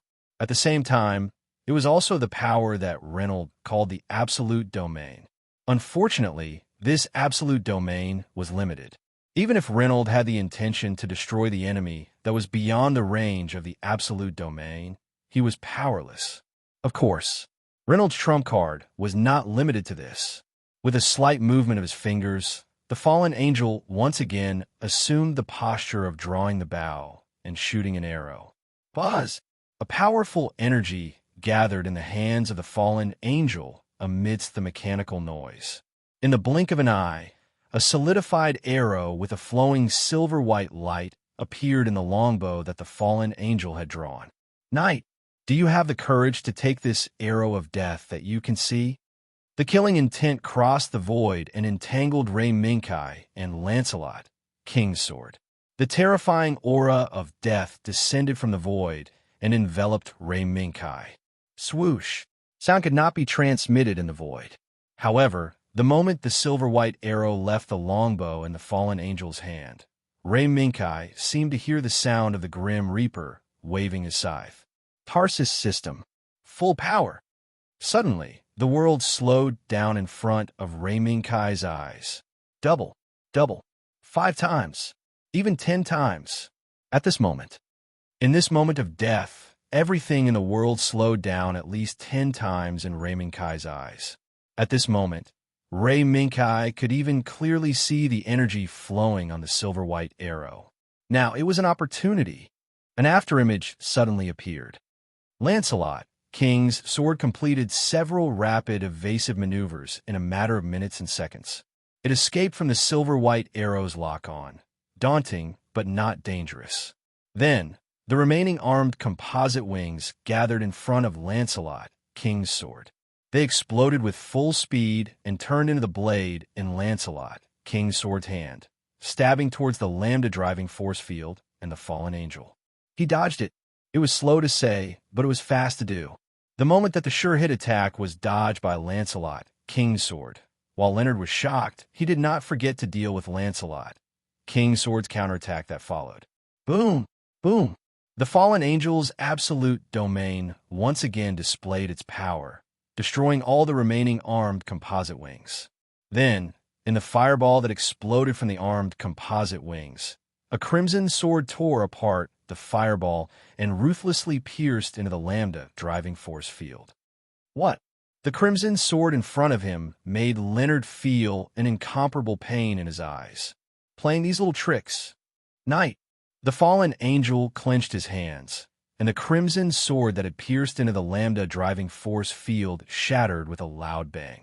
However, the piercing pain in Leonard's eyes did not disappear. Instead, it became even more piercing.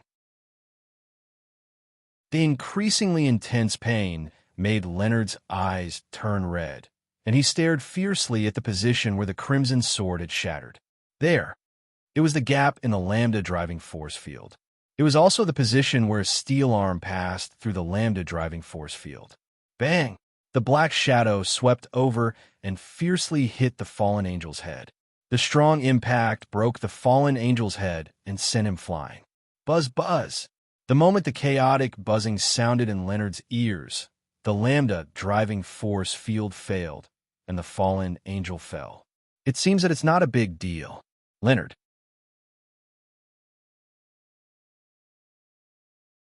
Chapter 922.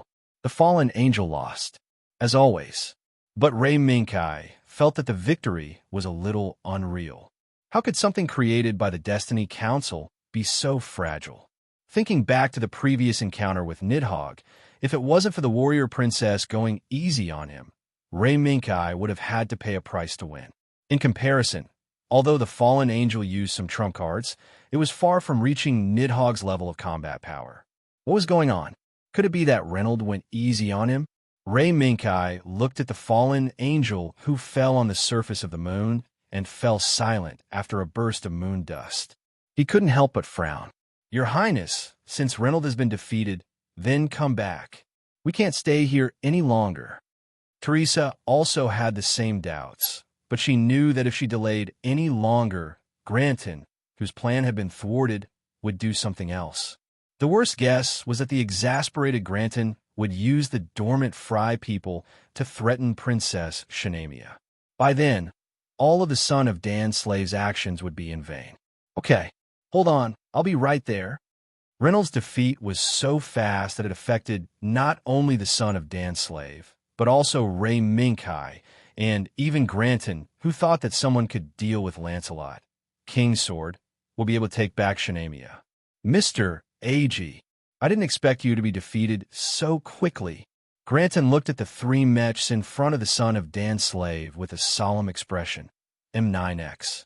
One of them was responsible for long-range firepower, while the other 2 launched a force field that was very similar to the fallen angels, blocking the path of the royal plane Granton. Because of this, Granton was puzzled and angry about Reynolds' defeat. It's over. Granton. Lancelot, King's sword, quickly rushed over and formed a triangular encirclement with the URZU team's M9X. encircling the royal plane, Granton. Do you think you can make the royal plane surrender like this? Granton shouted angrily. The royal plane is not yours. Granton, Ray Minkai sneered. Oomph. Suddenly, the son of Dan Slave's radar sounded an alarm. Captain, there are two unidentified targets approaching at high speed. Everyone be on guard, Teresa hurriedly ordered. But in the next second, Shanamia suddenly stood up. Then, he suddenly sat back in his seat with a look of defeat on his face. This strange scene was witnessed by Ethelum. Princess Shanamia, is that someone who supports you? I don't know. Shanamia hesitated and shook her head silently. Rafkran's Orin, Rafkran's Phaonia. It's really lively. 2-night aircraft had arrived in one go. This was going to be troublesome. However, this problem wasn't aimed at Ray Minkai or the son of a pill slave, but at Granton. Sir, where's Princess Shanamia right now? When Rafkran's Orin's pilot Orvin Lanks saw the lost royal plane appear in front of him, he couldn't help but be stunned for a moment. Then, he hurriedly reported the news he received to Granton. If this news wasn't so sudden and urgent, Orphan and Fleur would have been part of the guards guarding the port. What? Princess Shanamia is heavily injured? How is that possible? Granton was shocked and seemed very surprised. Based on his knowledge and intelligence, Princess Shanamia should be one of the children of the pill slaves. How could she be heavily injured and be discovered by the Saint Knight Regiment? Sir, this is absolutely true news. Scout Carolyn has already confirmed Princess Shanamia's identity. If Granton still had some reservations about Orvin's words, then Fleur, this female knight who had a crush on him, could be trusted. Understand. Granton was silent for a moment and finally chose to retreat. Since Carolyn had already made a promise, Granton couldn't continue to tangle with the son of a pill slave.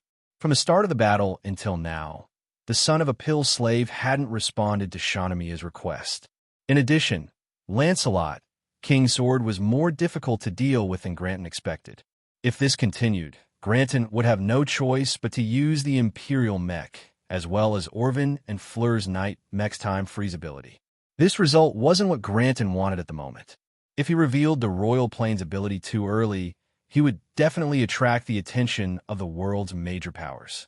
Even if Granton had great ambitions, he still needed to keep a low profile. Retreat. The Royal Plane and the 2-night aircraft left one after the other, leaving behind a group of people who let out a long sigh of relief. Full-speed retreat. Your Highness and the URZU team, please continue to be alert and prevent any possible attacks. Teresa took a deep breath and gave the order for the son of a pill slave to speed up their retreat. Before leaving, Teresa subconsciously looked at the corner of the main screen and found that in a small interface, there was already a trace of the moon's surface that was empty. Teresa, there will be a chance to meet Reynolds in the future. Ray Minkai was also paying attention to that side. Yes, I know. Sooner or later, I will catch him and bring him to my mother's grave to teach him a lesson. Somewhere in Fry, Reynolds, who had just walked out of the fallen angel's cockpit, couldn't help but shiver. Oh, why? Is our new counselor injured? A charming and languid female voice quietly sounded, making Ray Minkai couldn't help but close his eyes. Counselor of Destiny, Miss Q. I didn't expect you to come here personally. It turned out that the person who came was the Counselor of Destiny, Miss Q. She was defeated by Ray Minkai and almost lost her life. If I didn't happen to come here, I'm afraid you, the new counselor, would have been killed by that lion. Miss Q. She smiled slightly and walked in front of Ray Minkai. She reached out and hooked Reynolds' chin, but her right hand was swatted away by Reynolds' hand. Enough is enough. Miss Q, what are you doing here? Reynolds said coldly. In the Destiny Council, the only person who had a good relationship with Reynolds was Lou Lucio, who was disguised as Mr. K. To Reynolds, the other people were just using each other. How heartless. I even saved your life from that lion's claws. Don't you even have the most basic gratitude? I don't need you to save me. I haven't unsealed the power of the fallen angel. Reynolds' eyes flashed with a glimmer of light. This time it's just a greeting. A greeting? Fine. Your Highness Princess Shanamia. I have already sent you here. The people here have also taken over smoothly. Then, I will leave the rest to you. Mr. A.G. Miss Q. She walked a few steps away and seemed to have remembered something. She turned around and reminded Reynolds. Mr. A.G., be careful not to burn yourself. That old man is not an ordinary person. Also, don't underestimate that lion. Reynolds did not have the slightest gratitude and coldly responded to Miss Q. As reminder, compared to Granton, I should be more wary of you. Miss Q. Haha, is that so? It seems that I am not as charming as an old man. On the moon, outside the Smith Sea, the son of Dan's slave, who had been sailing at full speed, finally left the Smith Sea. Moreover, nearby, a subfleet from Earth's Ptolemy moon base was waiting for the son of Dan's slave to appear. Previously, thanks to the son of Dan's slave's cover, we were able to leave free smoothly. Hal Barton expressed his sincere gratitude the moment he got in touch with the B Squadron. No, Admiral Hal Barton. Commander Hal Barton, we just did the right thing at the right time. There is no need to be so grand. Ray Minkai waved his hand, indicating that he did not care about these things. The proper etiquette should still be there. What's more, this is not the first time we have dealt with each other, right? Hal Barton laughed heartily and said with a hidden meaning. Ray Minkai naturally understood. With a strange woman like Jemingard pushing all of this behind the scenes, Ray Minkai's name was probably already well known among certain groups of people. After some meaningless greetings, Hal Barton suddenly unilaterally disconnected the communication. Looking at the black screen, Ray Minkai was silent for a moment. Then he looked at Teresa, who nodded slightly. Then, Ray Minkai turned around and left the bridge and came to Teresa's captain's room. Sorry, the situation is special. We can only be cautious. Sitting at the desk, Ray Minkai opened the special encrypted channel that Jemingard had told him. Hal Barton had been waiting online for a while. Special? I don't think there is anything special. Commander, if taking a princess away from her motherland without permission isn't special, then I'm afraid nothing is special, right? Hal Barton narrowed his eyes and looked at Ray Minkai on the screen.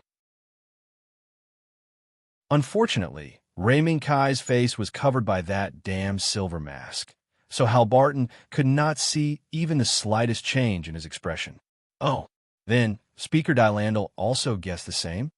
I'm afraid so, but there is no evidence. Hal Barton's words made Ray Minkai raise his eyebrows. Then why are you so sure, Commander? Because you are a knight protecting the princess. Hal Barton spread out his hands and sighed. During the time you were missing, there were already all kinds of legends about you among the people. There were those who were childhood sweethearts with the princess, those who risked their lives to save the princess, and those who fell in love with the princess at first sight. There are too many stories, so many that it's almost believable. So, you have a criminal record. Ray Minkai was speechless. Then, protecting the knight. What are your plans next? Ray Minkai pondered for a moment. It doesn't matter what we plan to do. The most important thing is, what is her plan?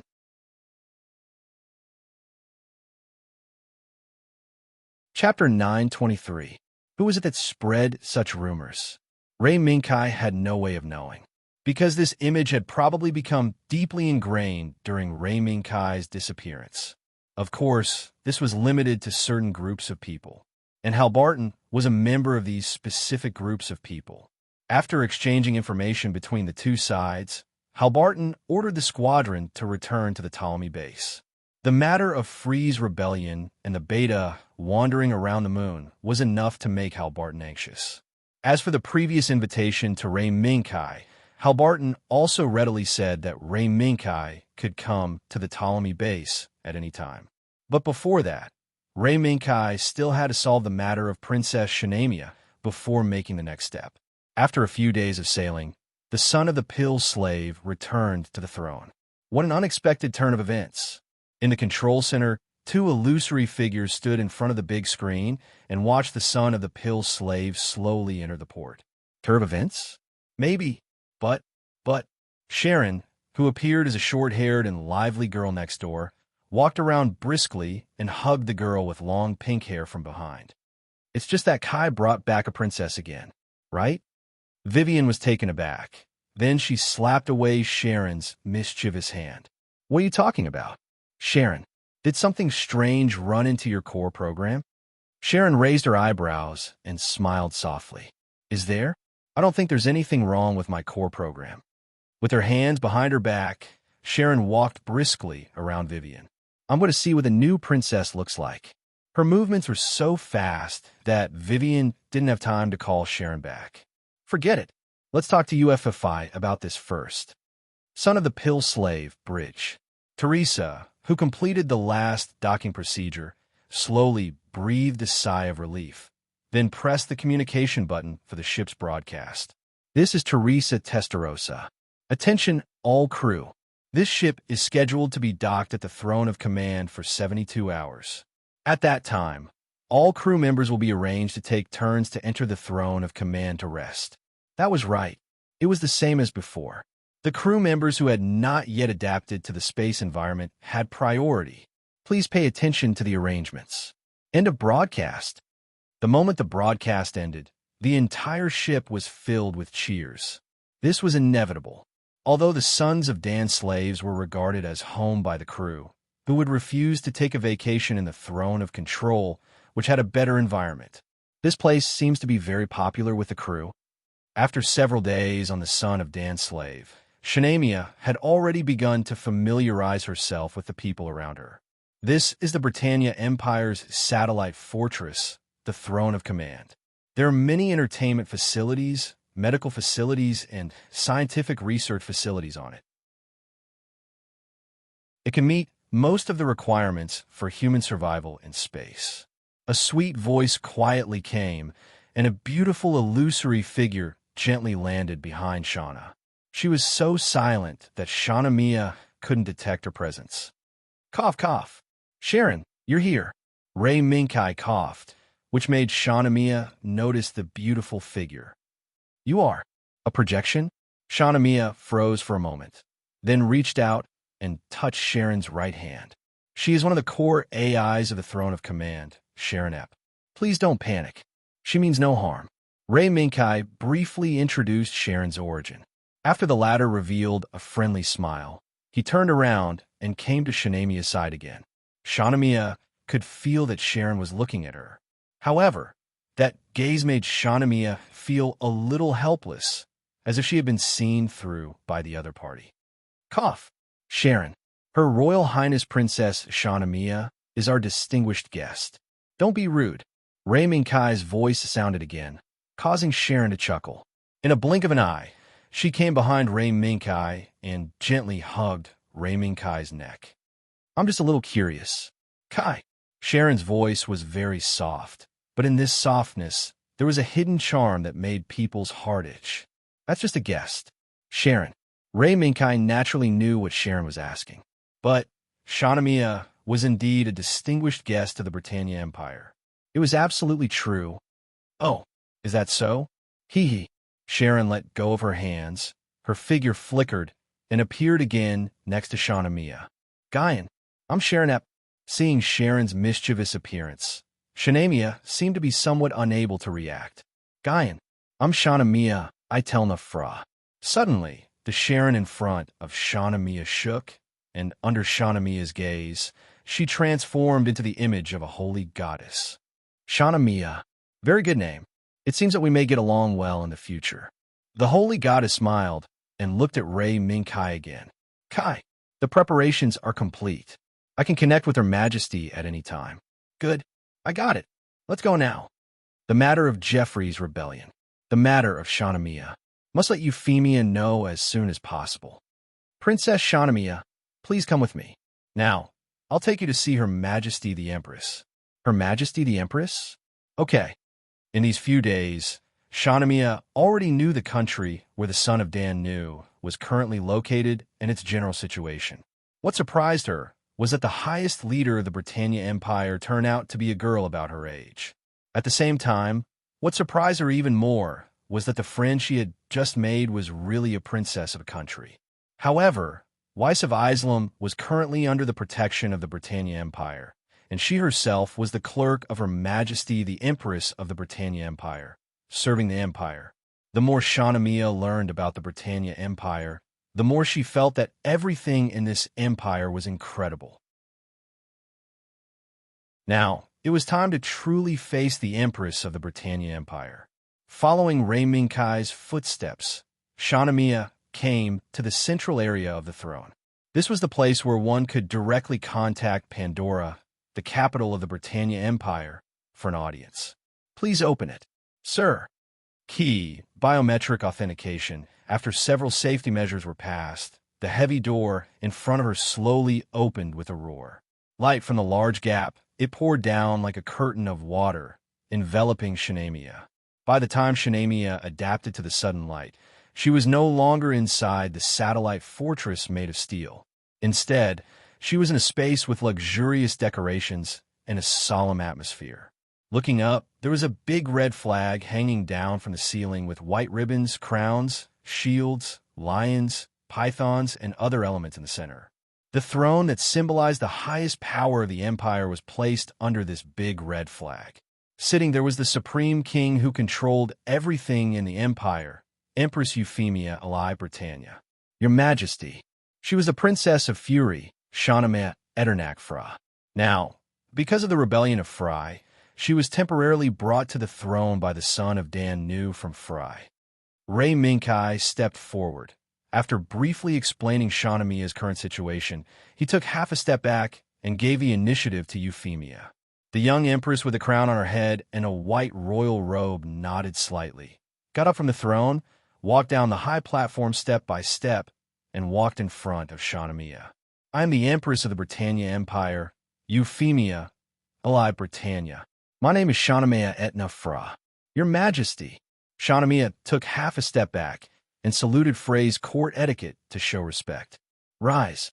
Euphemia stretched out her hand and said slowly, I already know what happened to Her Royal Highness Princess. But compared to our actions, I want to know what Her Royal Highness Princess thinks.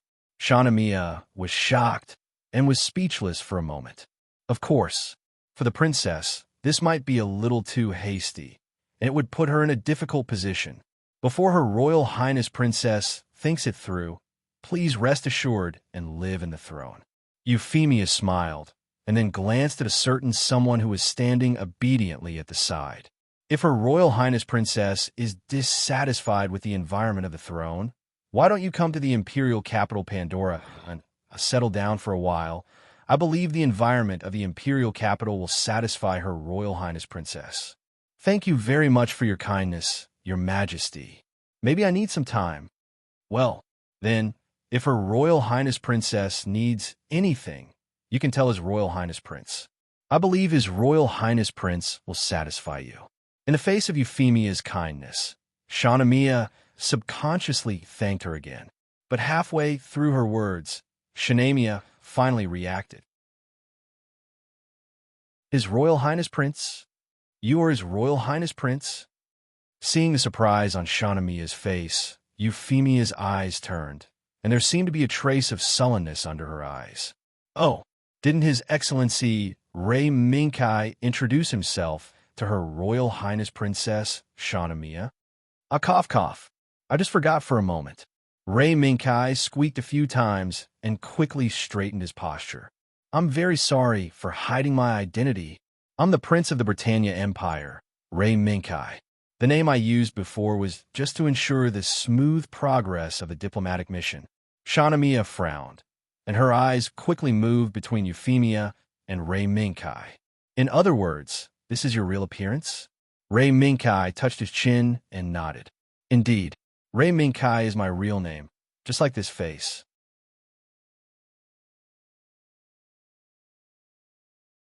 Chapter 924. Another one. It really made people worried. Kai. Before the holographic projection from the imperial capital of Pandora disappeared, Euphemia's voice echoed in Rei Minkai's ears, and he could only smile helplessly. No matter how well Rei Minkai understood Free's situation, he could not have predicted that the rebellion that should have happened after Shahnamia left Free without permission would actually break out when the three forces were on a diplomatic visit to Free at the same time. He also did not expect that in the process of evacuating Free, he would encounter the fleeing Shinamia. When all the unpredictable results finally appeared in front of Rei Minkai, it was already a choice with no other choice. The appearance of the royal phone made Rei Minkai feel threatened. Shinamia's rescue made Rei Minkai feel that this was a necessary measure. No matter how much you think, it's just a cover-up. Kai. The white cat's teasing voice echoed in Rei Minkai's mind. Do as you wish. About no, your highness. And Shinamia, who had been silent for a while, seemed to have something to say. Princess Shinamia, please speak. Rei Minkai nodded and motioned for Shinamia to continue. Then, please forgive my rudeness. I would like to personally make a trip to the imperial capital of Pandora. There is something that I need to personally discuss with Her Majesty Euphemia. Hearing this, Rei Minkai pondered for a moment. Is it about the door? Shinamia looked at Rei Minkai in shock. Your Highness, how do you know about the existence of the door? I naturally have some means. Princess Shinamia, that is indeed something that requires a personal trip to the imperial capital. Rei Minkai explained how he knew about the existence of the door and only acknowledged Shinamia's request. Vivian, are you there? I'm here. Kai. A stream of light poured down, and a beautiful woman with long pink hair and wearing a cheongsam appeared beside Rei Minkai with a sweet smile. Her every move seemed to be particularly intimate with Rei Minkai. Another one. Shinamia was stunned, but the smile on her face was still reserved. Gaian, my name is Shinamia Etna Fra. Gaian, I'm the first princess of the Sanaba Empire, and I'm also one of the core AIs of the satellite fortresses, Vervian Li Sanaba. Shinamia suddenly felt that the man in front of her, who had turned into a prince of the Britannia Empire, seemed to have several princesses by his side and maintained a very close relationship with them. Although Shinamia tried very hard to hide her surprise, Vivian, who had been targeting Shinamia from the beginning, immediately saw through her surprise. A satisfied smile gradually spread out, and Vivian took a step forward. The spaceship heading to Pandoragon is ready. Princess Shinamia can leave at any time. So fast. Perhaps Shinamia had never experienced so many things that surprised her in such a short period of time. His Majesty once said that no matter what, he hoped to invite the distinguished guest to the imperial capital in person. So, we took the liberty to prepare the spaceship in advance. I hope we didn't disturb Princess Shinamia. No. Shinamia waved her hand, but she didn't know how to respond for a while. Finally, she nodded. Then, thank you very much. If it's possible, I hope to leave immediately. Vivian nodded slightly and agreed. As you wish, Princess Shinamia. Vivian waved her hand, and a series of guiding lights appeared in the air, guiding them to the port where the spaceship was located. Princess Shinamia, please follow these guiding lights. They will lead your highness to the port. Also, if you feel hungry, the spaceship has prepared food. Thank you very much. Shinamia thanked again, and then gave Rei Minkai a palace salute. Your highness, please allow me to leave first. Good. See you in the imperial capital. After sending Shinamia away, Vivian turned and stood in front of Rei Minkai. Her gaze made Rei Minkai feel that he couldn't avoid it. Don't look away. Kai. Sharon's figure appeared behind Rei Minkai and gently hugged Rei Minkai and whispered in Rei Minkai's ear. Kai, another princess. After completing the thrilling trip to the moon, the Nazca-class high-speed warship slowly entered the port of Plant April City. Tillander closed his eyes, rubbed the bridge of his nose, and silently thought about his future diplomatic strategy toward Free. Even before he set off, he had imagined that there would be a lot of difficulties. But he didn't expect that reality would make such a big joke. On the first night of the diplomatic mission's arrival, the rebellion suddenly broke out and overturned the entire country overnight. This made Tillander realize another possibility of the country. The people who have self-awareness and self-awareness are limited to the middle and upper class of the country. But the people at the bottom of the country are those bio soldiers.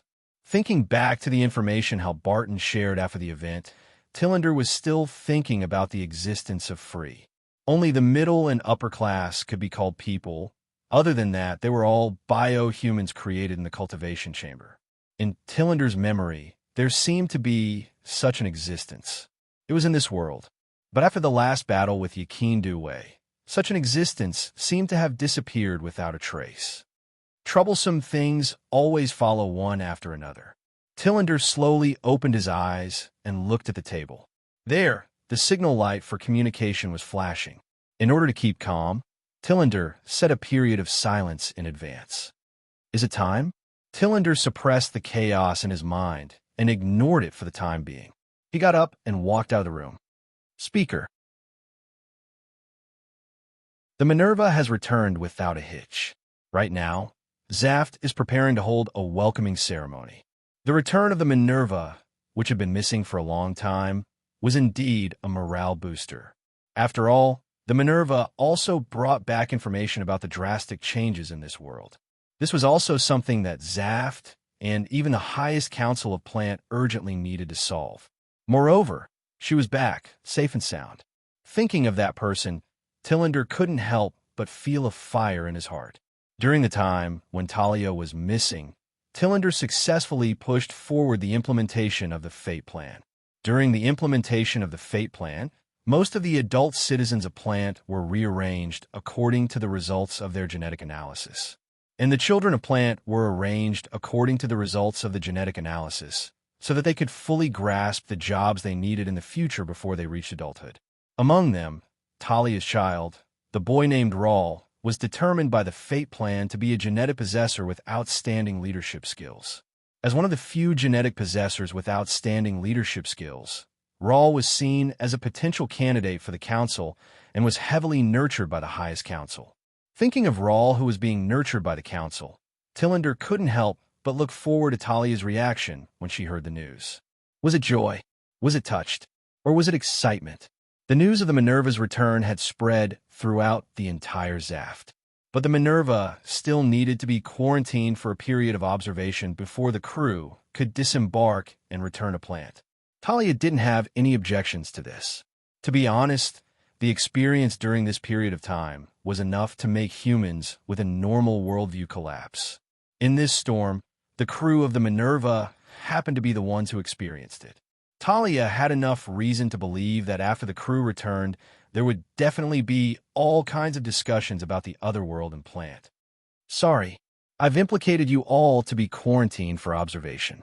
Talia once again apologized to the two people sitting opposite her for the quarantined observation. No, Captain Talia, this is a necessary measure. Compared to the vast land, Plant's internal environment needs to be more careful. The pink girl with a dignified and elegant sitting posture smiled gently and comforted Talia not to worry about these trivial matters. Lux is right, Captain Talia. After all, the world now is beyond our imagination. We must be careful in everything. This is never wrong. Nigal said the same. Seeing that the two didn't delve into the quarantined observation, Talia couldn't help but breathe a sigh of relief. But in Talia's heart, there was another thing that needed to be answered. This thing happened to have an answer in front of her. After the Minerva returned to port, I received a notice from Zaft.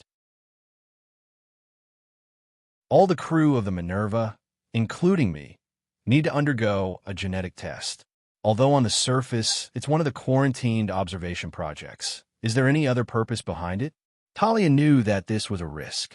But if the doubts in her heart were not solved, she was afraid that she would have to worry about it for a while, and even have to ask Tillander face to face. Nigal and Lux looked at each other, and the former slowly nodded. In fact, this is a necessary step in the Fate Plan. Fate Plan? Talia was puzzled. I've never heard of it before. Is it something that happened after the Minerva left? Nigal nodded and began to explain the Fate Plan. On the surface, Nigal explained it to Talia, but in fact he was further explaining the Fate Plan to Lux. This is a plan developed by the Supreme Council in Zaft in order to better centralize all resources, manpower, and material resources after the outbreak of the X1 Rift Crisis and the invasion of those otherworld monsters. The core idea is to enter the profession with the highest adaptability according to the results of the individual's genetic test, thereby maximizing social efficiency. Nigal paused for a moment, leaving time for Talia and Lux to digest the meaning of the words. According to the latest test report, more than 80% of plant citizens have completed the genetic test and successfully entered the new position to contribute to society. Oh yes, as the force that protects plant, Zaft has also completed the genetic test and position adjustment. Genetic test? Position adjustment? To define an individual's future based on their genes?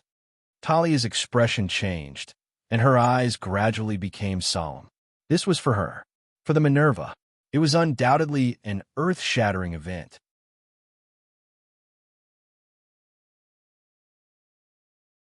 Chapter 925. The Minerva, Neku. Led by Talia, the crew of the Minerva lined up and cast their gazes on the simple platform. There was Chairman Dillandar as the leader and the other high-ranking officials of Zaft as support. This was a welcoming ceremony for the crew of the Minerva to leave the ship after completing a series of quarantine and observation measures. At the same time, it was also an award ceremony for the entire crew of the Minerva.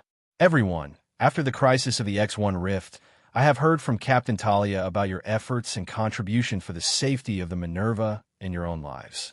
In view of your efforts, I, Zaft, would like to give you the rewards and honor you deserve. Standing behind the podium, Dillandar recounted the achievements of every crew member of the Minerva. He was so detailed that the crew members themselves had forgotten about it. As Dillandar spoke, every crew member felt extremely honored. They followed the instructions and stepped onto the platform to receive the award from Dillandar and Zaft. By the end of the welcoming and awarding ceremony, the Minerva had become a legend in Zaft. Every member of the Minerva had at least one medal on their left chest. In other words, from this moment on, the Minerva had truly become the only meritorious warship in the Zaft Empire. It was a meritorious warship in the truest sense of the word. So much for the insignificant reward. Next, I will give you the documents you will need to live and plant from now on. While everyone was rejoicing over their medals, Dillandar struck while the iron was hot and gave out another wonderful gift. Everyone, according to the results of the genetic testing, everyone on the Minerva has received a genetic compatibility test of rank B and above. Therefore, you will be given resources according to Project Fate's standard of living for rank B and above. All right, the medals you have received are not only a symbol of honor, but also proof of living resources. Hearing Dillandar's words, everyone looked at the medals they had just received in shock. They could never have imagined that the medals that symbolized honor could be of use in daily life. As for the use of the medals in daily life, you can explore it on your own. Let's call it day. Dillandar turned around and looked at Talia, who had pinned a white wing emblem that symbolized faith on her collar. He nodded slightly. The latter understood and took a step forward. Everyone, after disbanding, they would take turns to rest according to the schedule. Dismissed. Yes, Captain. Amidst the joyous cheers, the crew members who had been away from home for a long time dispersed. They joked about their medals and prepared to get off the ship. Captain, in the future, you might be even busier. Take advantage of this period of time to have a good rest. At the same time, go visit Raul. He's currently in the training institute set up by the council to nurture future counselors. Dillandar called out to Talia. Then, he smiled and told her about Raul, Talia's child. Future senator? Luoa. Sure enough, Dylandal saw the expression he wanted to see. Talia was indeed surprised that her son, Raul, was able to catch the attention of the Supreme Council. How could that be? That child. Talia, you don't have to look down on your child. Raul's genetic test report has been approved by Project Fate. He is a child with outstanding leadership skills. This is not only recognized by me, but also by the Supreme Council. Talia carefully looked at Dillandar's expression when he spoke. Her gaze was sharp, but she did not say anything. She only nodded silently. Then I'll go after I've made some preparations. Dillandar showed a satisfied smile. Good. It just so happens that I'm also returning to the Supreme Council. Let's go together, how about it? Then, I'll have to trouble you, President. After Talia saluted Dilindar, she turned and left Neku. As she said, she needed some time to prepare for her visit to her child. And during this time, Dilindar was willing to wait. As for the other side, before the start of the award ceremony, Nigger and Lakis had already left the Minerva on the grounds that they needed to return to the Supreme Council to report on their work. When the convoy sent by the Amify family drove on the ring road, Nigger gestured to the front. The rear compartment where he and Lakis were in was raised with soundproof glass, forming an enclosed space. It's done. There shouldn't be any major problems now. Lakis. Nigger's feelings about this diplomatic trip, other than being surprised, were great excitement. He never thought that he would meet Ray Minkai and meet Lakis in the Britannia Empire. He also never thought that the Lakis who went to the Britannia Empire with him would be Lakis's sister, a sister who had never appeared in public. Now, under the exchange of identities between Lakis and Lakis, the real Lakis had returned to Plant, and the president did not notice the difference between the two Lakis. I didn't expect Plant to have such a big change. Lakis retracted her gaze from the translucent window and looked at the badge in her hand. It represented the highest standard of genetic adapters recognized by Project Fate. Lakis could use this badge to go to most Plant and even Zaf's facilities. She could also use a part of Plant and Zaf's resources. With such great authority, even Lakis, who relied on Klein's name to support the project, was surprised. This is the change brought about by Project Fate. At present, this project has indeed changed Plant, and at the same time, it has made Zaf stronger. All the talented people recognized by Project Fate have received suitable arrangements to contribute to this society. Is that so? Lakis clasped her hands slightly and pinched the badge in her palm, feeling the sharp pain caused by the edges of the badge. But I'm afraid that Plant, has begun to split, right? Nigger could not deny it. Lux's words were correct. In the early stages of the implementation of the Fate Plan, the main members of the major families that made up the Supreme Council were not greatly affected. They were all recognized by the Fate Plan and stayed in their original positions. Even the counselors who were close to Dilindar benefited from it. The counselors who were defeated by Project Fate were all stripped of their positions on the spot. They had no choice but to accept the arrangements made by Project Fate and become part of the defeated army. They were given positions to contribute to Plant and sweat profusely. However, these people would not be willing to leave the comfort of the office and stay at the construction site and sweating in the factory. From a small number of people standing at the top of Plant, they would certainly not be willing to admit defeat.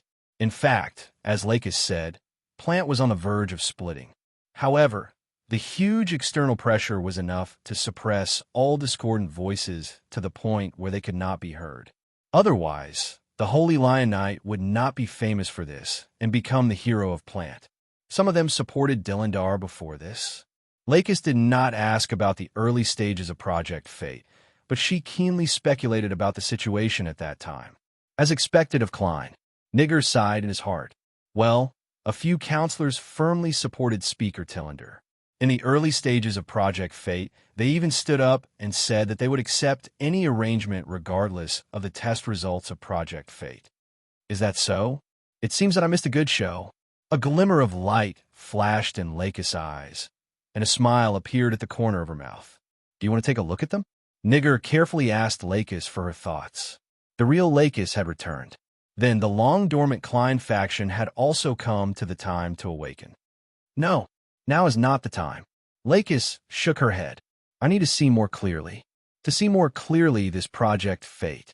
This was different from Lakis, the Project Fate in the memory of Lakis Klein, who had memories from a different time and space. In front of her, this Plant that had successfully promoted Project Fate, Lakis needed to see the truth behind the seemingly beautiful and bright future with her own eyes. Nigger did not object to Lakis' decision. Oh yes. Lakis. Aslan returned to Plant not long ago. Aslan. Lakis was stunned, and for a moment, she felt a sense of strangeness. Whether it was when she woke up in the seed world or now, Lakis did not have a trace of closeness to this man who was destined to part ways with her. Moreover, from the moment Ray Minkai sacrificed his life to protect her, Lakis understood that the only knight by her side was Ray Minkai. Now that she heard the news about Aslan, Lakis felt strange, but it was not very surprising. This was because Lux Klein was never the 15-year-old songstress from the very beginning. Instead, she was Lux Klein who had revived in the world of Seed with the memories of the past decades. Seeing the fleeting strangeness on Lakis' face, Nigger could not help but sigh secretly. The couple who were originally regarded as a match made in heaven by Plant had actually gone down two different paths. Nigger, is there something wrong with Aslan? After sorting out her thoughts, Lakis asked, Yes, Aslan now. At the mention of the current situation of his best friend, a trace of pain flashed across Nigger's face.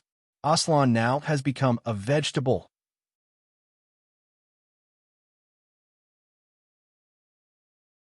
Chapter 926. Amify's convoy slowly drove in Klein's front yard. Lakis, do you need me to arrange some men? Before Lakis got out of the car, Nickel offered to increase the number of men to protect Lakis. No, Nickel, our men have arrived. Lakis politely declined Nickel's kindness. Lakis knew that even if she had the courage to take the risk alone, someone would definitely not allow any danger to appear around her.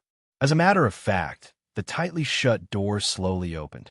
Two rows of maids with light steps and respectful expressions filed out in a line. They stood on the left and right and bowed to Lakis in unison. Welcome home, Miss Lakis. After these maids, there was a maid dressed slightly differently. Her black hair was tied up, and she wore a pair of rimless glasses. She was a middle-aged woman with a serious face. As soon as he saw this middle-aged woman, Nickel's eyes suddenly changed. How could it be her? Didn't she return to Earth?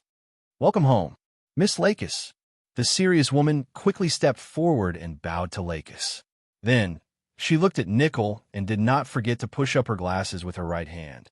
Thank you for your trouble, Master Nickel. When I went to Earth to complete the task entrusted to me by my lady, it was all thanks to Master Nickel for taking care of my lady. No, that's what I should do. You're welcome. Nigger waved his hand, and after excusing himself from Lux, he got the convoy to leave the place. Looking at the convoy that was gradually disappearing, Lakis showed a hint of curiosity.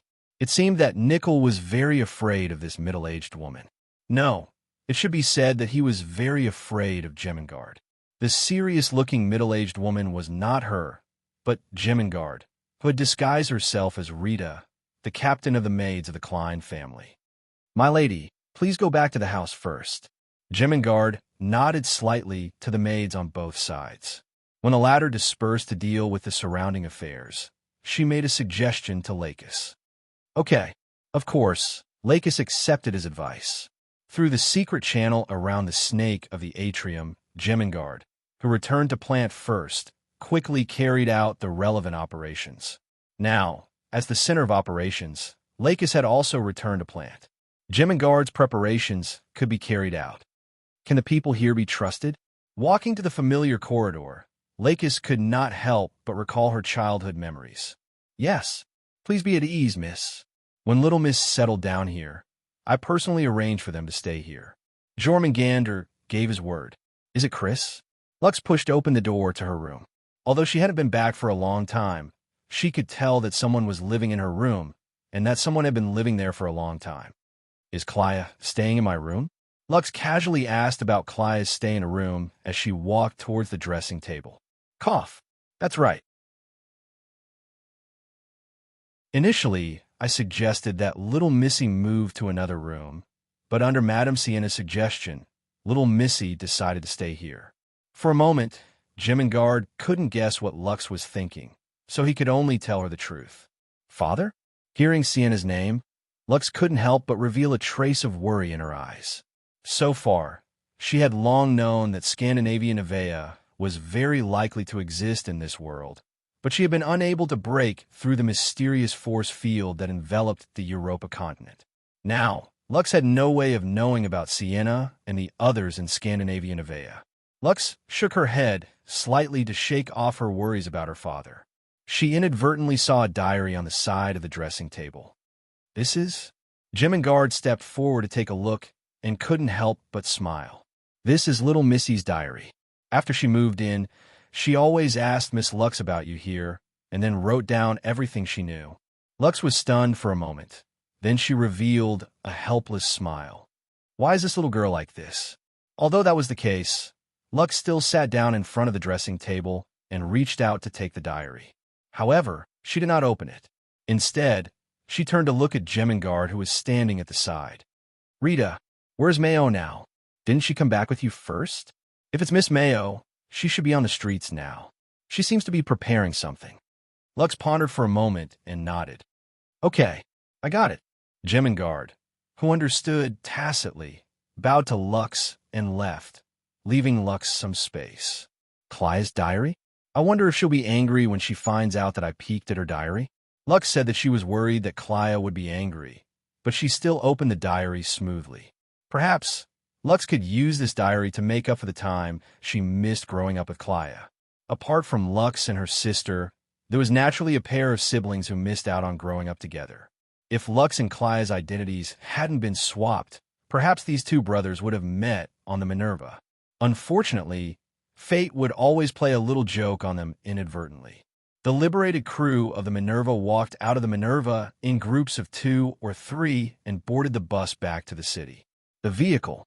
Among these excited crew members, True Flying Bird, Luna Maria, and Mei Ling were among them.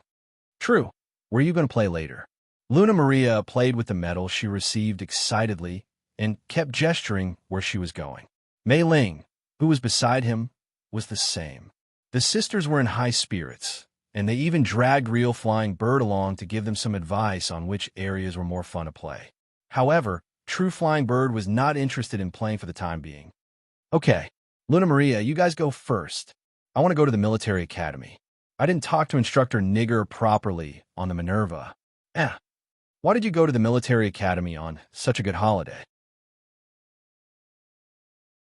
Luna Maria was very surprised by True Flying Bird's decision. It was clearly a holiday after a great calamity, but instead of relaxing, she ran back to the military academy to look for the instructor.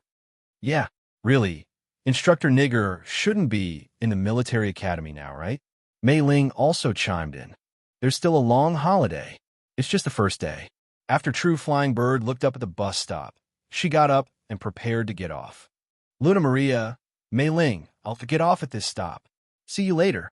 As soon as the door opened, True Flying Bird got off directly. Luna Maria was infuriated when she saw how he refused to listen to her advice. True Flying Bird, who got off the bus first, would not care about how angry Luna Maria would be. Why did she go to the military academy on the first day of the holiday? On this point, True Flying Bird did not have an accurate answer himself. She just wanted to go to the military academy. Then she came. There was no reason. She was going to see Nigger just to deal with Luna Maria on the way. However, as she walked on the road, True Flying Bird suddenly noticed that something was wrong. The passers-by around seemed to be pointing at her and discussing something in a low voice. Although it was a little uncomfortable, there was no malice in it. While thinking, True Flying Bird unknowingly came to the military academy.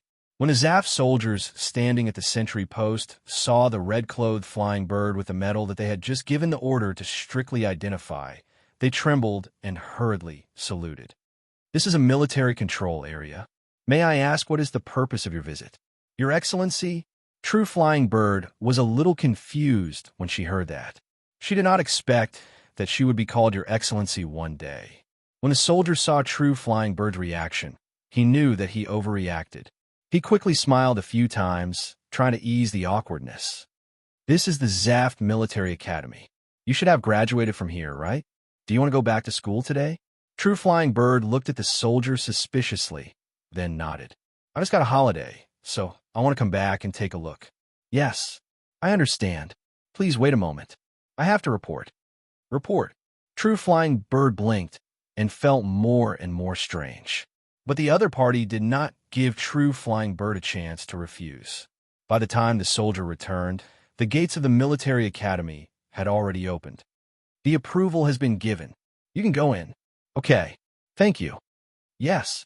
Please enjoy your holiday. The doubts in True Flying Bird's heart grew. He was a redcoat. How could he receive the same treatment as a captain? What's the background of that guy? The new captain. The person in the sentry post poked his head out to look at True Flying Bird's back and asked in confusion. The soldier replied mysteriously, "That's right. It's the MS pilot on that ship. He seems to have graduated here." That ship? The ship whose crew received medals? The Minerva? What else?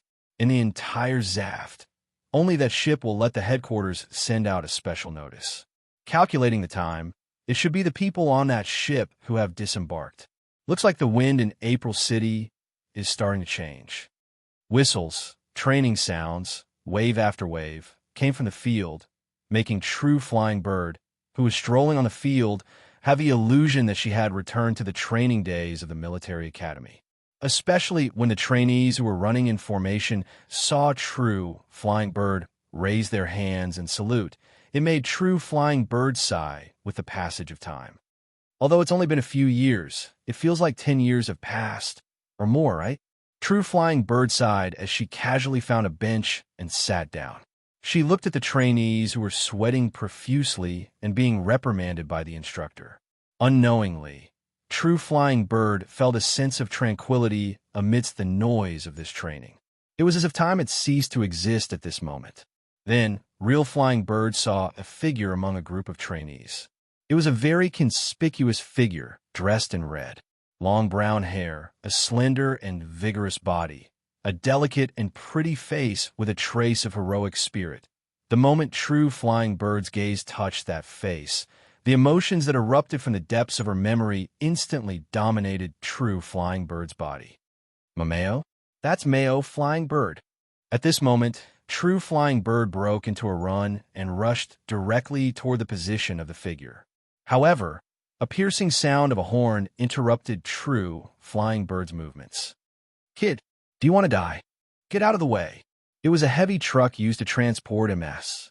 Looking at their appearance, they should be returning the MS used for training to the manufacturer for major repairs.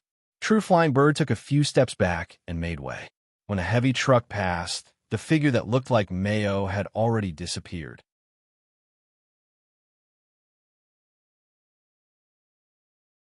Chapter 9:27.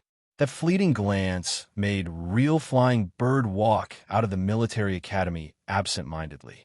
His somewhat absent-minded look made the soldiers on guard at the door look sideways, but they did not dare to go forward to ask why. In private, they were secretly speculating whether Real Flying Bird had been rejected by a girl. Of course, no matter how they speculated, they could not know why Real Flying Bird had become like this. After leaving the military academy, Real Flying Bird walked aimlessly in the city. Even though his red military uniform and conspicuous medal attracted the attention of the surrounding crowd, Real Flying Bird no longer cared about these things. He was sure that the fleeting glance just now was indeed his sister, Mayu Flying Bird, whom he had not seen for a long time. On that day, after he met the woman who claimed to be Gemingard and boarded the flight to Plant, he had never seen his parents or his sister again. According to Gemingard, it was to avoid affecting the situation in Scandinavia and causing unpredictable situations to happen to Flying Bird's parents and Mayu. Real Flying Bird agreed with this point, and he was also trying his best to force himself not to think about his family. But it was not until that moment that Real Flying Bird realized that he was not the only one who had come to Plant. At least, he had seen Mayu. That must be Mayu Flying Bird. His thoughts were in a mess, making Real Flying Bird unable to calm down and think about why Mayu would come to Plant. Now, there was only one thought in his mind. That was to find Mayu as soon as possible and ask for the reason. And about his parents. However, in a vast sea of people, Real Flying Bird did not know where to start. April City Center, Commercial Street. Not long ago, due to the outbreak of the X1 Rift crisis, the commercial street that had become desolate gradually regained a trace of vitality.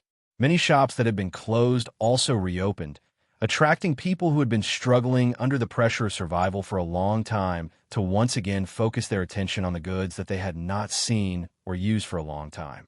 Among the crowd, a young lady dressed in a Zaft red military uniform, her soft, flaxen hair tied into a high ponytail with a red ribbon, was holding a piece of paper and sizing up the shops on both sides as she walked.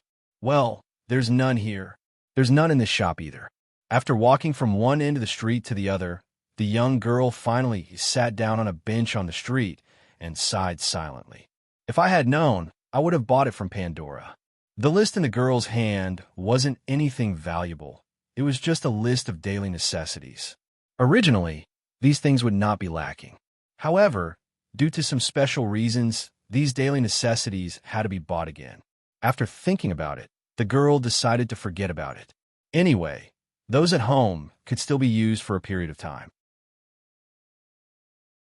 Hello, are you also from Zaft? When the girl got up and was about to leave, someone called out to her. Looking back, the girl saw two very similar faces. Sisters? This thought flashed through the girl's mind. You could say that. However, I cannot reveal which unit I belong to. You guys look like you're from Zaft too? When the young girl sized up the sisters in front of her, she noticed that they both had the same metal pin to their collars. You must be the crew of that legendary ship, the Minerva? How do you know? The slightly older, short-haired girl revealed a surprised expression. The medal you are wearing has been announced to the whole army this morning. So, you are now famous people. I am Mayu Flying Bird. Is there anything I can help you with? Although I don't come here often, I should be able to help you. Mayu Flying Bird. The younger of the two sisters stared at Mayo with wide eyes for a while, then quietly tugged at her elder sister's skirt. Luna Maria. Her name is Flying Bird. Is it the same name as a certain guy?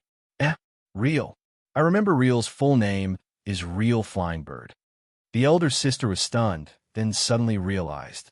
Maybe she found the reason why Real Flying Bird suddenly went to the military academy. She thought it was the truth, but why didn't she say what she thought in one breath? Because even if they had the same name, Flying Bird, Luna Maria knew nothing about the girl in front of her. If it wasn't for the chance encounter on the road, she probably wouldn't know that there was someone with the same name as Real Flying Bird in Zaft. Moreover, she also received the red coat that symbolized elite. Hello, I'm Luna Maria Hawk. This is my sister, Myling Hawk. Luna Maria secretly decided to get to know the girl in front of her and immediately launched a friendly attack. As you can see, we are the crew of the Minerva. We were just worrying about where we should go. Why don't you take us? Yes. In that accident, we lost contact with Plant for a long time, and we don't know what the situation here is like. I'll leave everything to you. Luna Maria and Myling, the sisters, in a few words, pulled Mayu back to the commercial street and walked around. No rush. There is still plenty of time. Moreover, the shops here are not fully open yet. Luna Maria, Myling, what do you want to buy? Let's go there first. Soon, Mayu, who was familiar with Luna Maria and Myling, made a suggestion. The two girls looked at each other and nodded in agreement. While walking into the mall and choosing goods, Myling intentionally or unintentionally inquired about Mayu's situation. However, no matter how Myling probed, Mayu always said two words with a smile. It's a secret. This made Myling, who was trying to find out if Mayu had a brother, discouraged. That's all. It seems that there isn't much we want here. Luna Maria, who was at the side, quickly came to the rescue. Mayu didn't point it out. Well, the commercial street has just begun to recover. It will take some time for it to return to the way it was before. Mayu looked around and felt that there was nothing to buy, so she suggested to go to another store. Luna Maria and Myling naturally nodded, indicating that they had no objections. They finally understood what was going on. As long as they didn't ask about the troops and personal situation, Mayu was still very easy to get along with. The two gradually understood the knack and quickly put aside the doubts in their hearts and tried their best to build a good relationship with Mayu. Anyway, there was still a long way to go. Mayu, who was dressed in red, would definitely meet them soon. With this in mind, Luna Maria and Myling pulled Mayu out of the mall and prepared to go to other stores to look. Unexpectedly, as soon as the three girls walked out of the mall, they bumped into someone. You guys, that person took 2 steps back with a look of shock on his face. You really? Why are you here? Luna Maria was also very surprised, but she still turned around to thank Mayu. If Mayu hadn't reached out to support her just now, Luna Maria's body would have been more than just swaying. Wait. Luna Maria's gaze fell on Mayu's face, then turned back to look at real Flying Bird's face, who seemed to have not yet woken up and looked a little confused. She really does look like her. In an instant, the tacit understanding between the sisters came into play. Luna Maria and Myling quickly exchanged glances. The latter, on the other hand, pulled Mayu to the other side without any explanation, afraid that Mayu would see the face of the person who bumped into Luna Maria. As for Luna Maria, she pulled real Flying Bird and walked in the opposite direction until the two figures were blocked by the large pillar in front of the door. Real, do you have a sister? Luna Maria's words came out of nowhere, and real Flying Bird, who was a little distracted, did not react for a moment. Luna Maria was anxious and suddenly held real Flying Bird's face and asked, Real, do you know the name Mayu Flying Bird? Mom, Mayu Flying Bird? Mayu. As soon as real Flying Bird heard Mayu's name, she suddenly changed into a different person and grabbed Luna Maria's hands and asked in return, Where's Mayu? Did you see her? Real Flying Bird's nervous and expectant expression said everything. Luna Maria reached out and pointed at Myling. Real Flying Bird looked in the direction where Luna Maria was pointing. In an instant, Luna Maria clearly saw Real Flying Bird's eyes quickly become misty and red. Then, Real Flying Bird stepped forward and ran toward Myling, toward the figure. Real, wait. Luna Maria subconsciously reached out and tried to stop Real Flying Bird, but she was still a step too late. She could only watch Real Flying Bird run faster and faster and went straight to the figure who was talking and laughing with Myling. Luna Maria quietly felt a trace of sadness in her heart, but she easily suppressed it. That's great. It seems that Mayu is really your sister. Really? At this moment, Luna Maria even imagined that she was about to witness the beautiful scene of the long-lost brother and sister reuniting. However, a figure suddenly appeared in front of Mayu, and after a few words with Mayu, Mayu got up and followed behind the figure to the road and to the car parked by the side of the road. Luna Maria looked at Myling in surprise. The latter shook her head at her, pointed at the military uniform on her body, and then pointed at Luna Maria's red dress. Could it be a mission? Luna Maria knew Myling's character. As long as the situation allowed, Myling would definitely try to persuade Mayu to stay. And as a member of Zaft, there was only a mission that Myling could not persuade to stay. Luna Maria opened her mouth and wanted to stop Real Flying Bird, but she saw Real Flying Bird chasing after the car, carrying Mayu until she knelt on the ground weakly. Mayu, is that really you?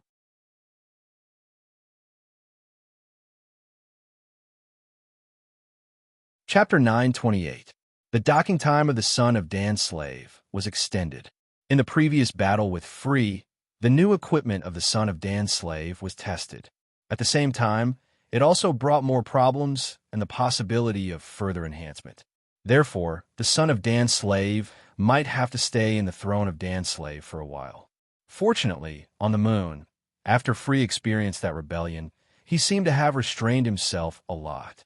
He no longer released his power outwards and reached out to further areas. This made Halbarton, who was prepared to face Free's crazy attacks, heave a sigh of relief. After all, the strange time flow engine was not something the current Ptolemy base could deal with. Even with the relevant information provided by Ray Minkai, Halbarton believed that relying on the power of the Ptolemy base would only be able to defend. And on the plant side, other than the routine encrypted communication, there was no progress for the time being. As a result, the son of Dan's slave naturally entered a new round of modification plans. This also made the crew of the son of Dan's slave excited. Speaking of which, this group of guys was just a newcomer who had been in space for less than a month. Naturally, they missed the feeling of having their feet on the ground. Naturally, They could not go back to Earth for the time being. But the simulated gravity area of the throne of Danslave was the favorite place of this group of guys. No matter what time it was, they could see the crew gathered there to relax. Hey, Sosuke, do you want a drink? Cruz took 2 cans of beer and walked to Sosuke Sagara's side and put his arm around his shoulder. No need. It's fine here. But after leaving this simulated gravity area, the alcohol in the blood will make people feel terrible. Sosuke Sagara did not care about the beer Cruz put in front of him and resolutely chose his coffee. Don't say that, although it will be a bit bad after returning to the microgravity environment. But this is also a part of experiencing life in space. Sosuke. After Cruz took a big gulp of beer, he patted Sosuke Sagara's shoulder and shouted loudly. There are always a few first experiences in life. Otherwise, life will not be complete. Sosuke, I'm your senior in this regard. Sosuke Sagara's eyebrows twitched a few times as if he was provoked by Cruz. But before Xiangliang Sosuke could reach for the bottle of beer, it was snatched away by a certain someone. Pa! With the sound of the tab being opened, a beautiful figure picked up a beer and drank it. Oh, huh. After a long time of physical training, a can of beer really feels good. Cruz looked at Melissa Mao, who had a sweat towel around her neck and was wearing a body-hugging fitness outfit that outlined her beautiful curves. His expression changed on the spot. That's right. Is this beer from Pandora? Cruz, you're hiding something. Give me a proper explanation. How many more? Take them all out. As expected, Melissa Mao, who finished the can of beer in one gulp, grabbed Cruz without any explanation and fiercely knocked out Cruz's collection. Sagara Sosuke glanced at Cruz, who was on the verge of tears, and silently took a sip of his coffee. Yes, very good coffee. Compared to her subordinates who had time to rest, Teresa was clearly a bit busy. The consequences of Frey's rebellion had already affected the Britannia Empire's strategy in Earth's moon sphere. Teresa had to reformulate a new strategy in Earth's moon sphere based on the current information, and also plan for the new equipment that the son of Danslave might use in the future. In general, during this period of rest for the son of Danslave, she, as the captain, would not be able to rest. Teresa, are you there? The bell rang, and the question from outside was transmitted to Teresa's ears. I'm here, come in. Teresa glanced at the time, then put down her pen and stretched her body. Thank you for your hard work. Miss Clya. The person who came was Clya, who had been sent to the throne of command to undergo genetic therapy. With the end of the initial treatment, Clya was now able to move freely in the throne of command. No, this is what I want to do. No need to thank me. Captain Teresa. After Clya pushed the dining cart into the room, she glanced at the mountain of documents in front of Teresa. Big Brother was right. Captain Teresa, you're working overtime again. It's already 9 at night. Teresa bit her lips, not daring to refute. This was because Ray Minkai did not arrange this job for her, and the work in front of her was all done by Teresa on her own initiative. I'm just preparing for a rainy day. Teresa smiled embarrassedly, then began to tidy up the documents on the table. Seeing this, Clya also went up to help. Captain Teresa, let me tidy up here. You eat first. Okay. Tidy up the documents here and put the rest of them together. I'll tidy them up tomorrow. Teresa thought about it and did not want to reject Clya's good intentions. Okay, leave it to me. Looking at how busy Clya was, Teresa suddenly felt that although the girl in front of her looked almost exactly the same as Lakis, there were some differences in their personalities. Done. It's all tidied up. Clya looked at the neatly arranged table and nodded in satisfaction. Thank you for your hard work. Clya, I'm also done here.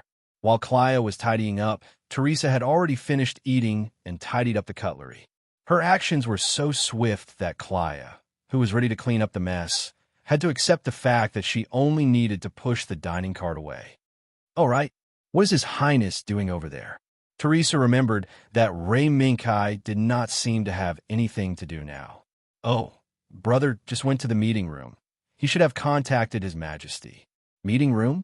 Looks like there's news from the imperial capital. A few days ago, Princess Shahnamia, who had rushed to the imperial capital without stopping, should have reached an agreement with Empress Euphemia. Otherwise, why would Rei Minkai, who had nothing to do, go to the meeting room for no reason? According to Teresa's guess, the ideal situation would be to imitate how Ethelum led the remnants of the Weiss Empire to join the Britannia Empire and proceed to deal with Princess Shahnamia and the Fry Empire led by her. However, the situation was different from Ethelum's. The current Fry was still very powerful. Just a time flow engine was enough to make Halberton's Ptolemy base, and even Zaft return with a pale face.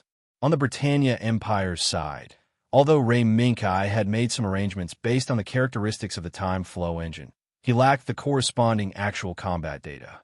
This gave Rei Minkai a headache. In the deduction with Teresa, Frey's time flow engine would inevitably become a major threat to the Britannia Empire and the Ptolemy base in the near future. In a one-on-one situation, Rei Minkai was confident that he could not be controlled by the time flow engine.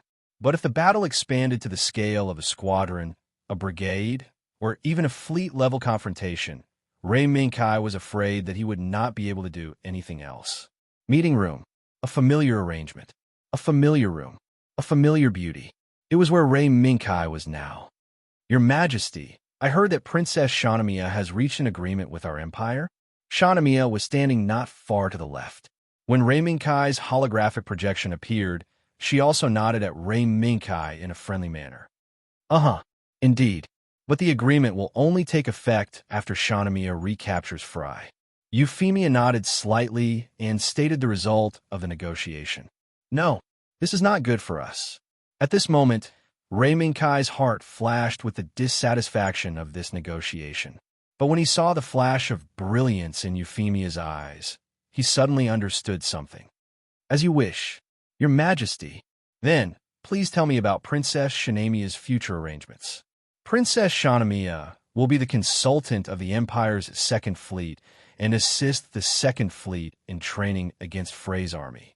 At that time, when the Empire's Second Fleet departs, Princess Shahnamia will recapture Fry, and at the same time, the Britannia Empire will accept Fry.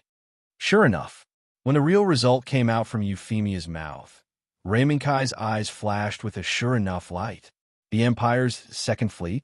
Doesn't our Empire already have a second air fleet? The so-called Second Fleet is the original Second Air Fleet. From the beginning of the design, the warships used by this fleet were designed and built to enter the space battlefield. Now, under the command of Areta, the Second Fleet's strength is also steadily improving. Therefore, the Empire's Second Fleet, which is also the first fleet qualified to enter the space battlefield, should also go to the stage where they should exist. It seemed that Vareta's Second Fleet was the main fleet that would attack Fry soon. Kai, when you go back, remember to let Ethelum prepare for the work. Also, if possible, I hope that the Throne of Command can also contribute. Yes, as you wish. Your Majesty. The shadow fell, and the holographic projection quietly extinguished. This conversation from Pandora allowed the Throne of Command, the son of Dan Nu, and the troops led by Rei Minkai to enter a state of active preparation for war. UFFI is becoming more and more like a qualified emperor. The white cat, State Zero, appeared on Rei Minkai's shoulder and looked up at the position of the throne in the holographic projection. It's all forced out. State Zero. No one eats and sleeps like you, and then eats when you wake up. Nonsense. I'm conserving my energy. The white cat, State Zero, grinned, revealing its sharp teeth. I'm thinking about how to crack the time flow engine. Otherwise, when the battle starts, you and I can forget about fighting and focus on saving people. That's impossible. State Zero, crack the time flow engine as soon as possible. Yes, Your Highness.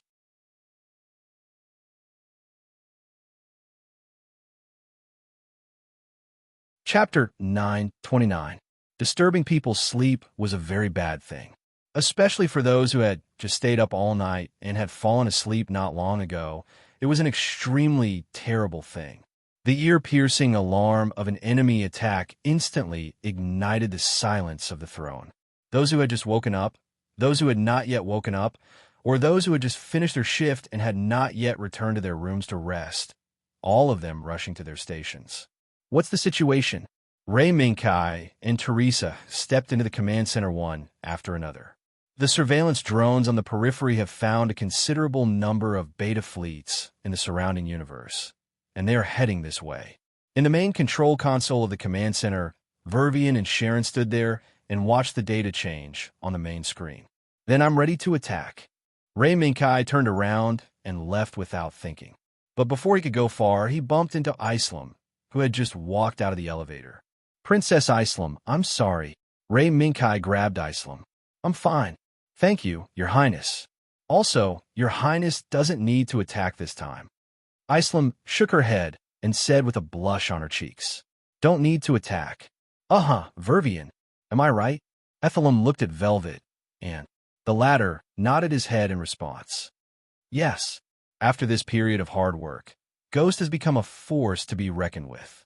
There are more than 100 ghosts that have entered the official combat order. Sharon, who was next to her, added. In addition, after going offline, there are more ghosts that could be awakened at any time than the official combat order. In that case, this time there was no need for Ray Minkai or anyone else to attack. Although it's a bit sudden, this is also a test. Isn't it? You're right. Let them be the audience for once. Under the push of the catapult, the ghosts slid into the void and formed an attack formation at the platoon level. They went straight to the attacking beta fleet.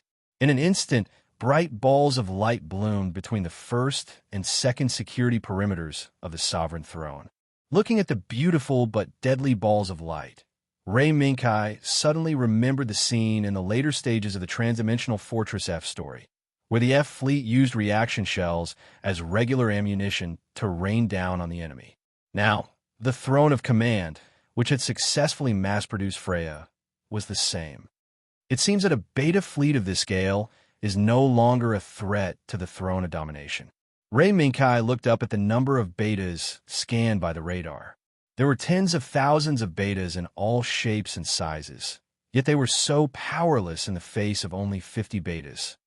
That's inevitable. Otherwise, our efforts during this period of time will be in vain.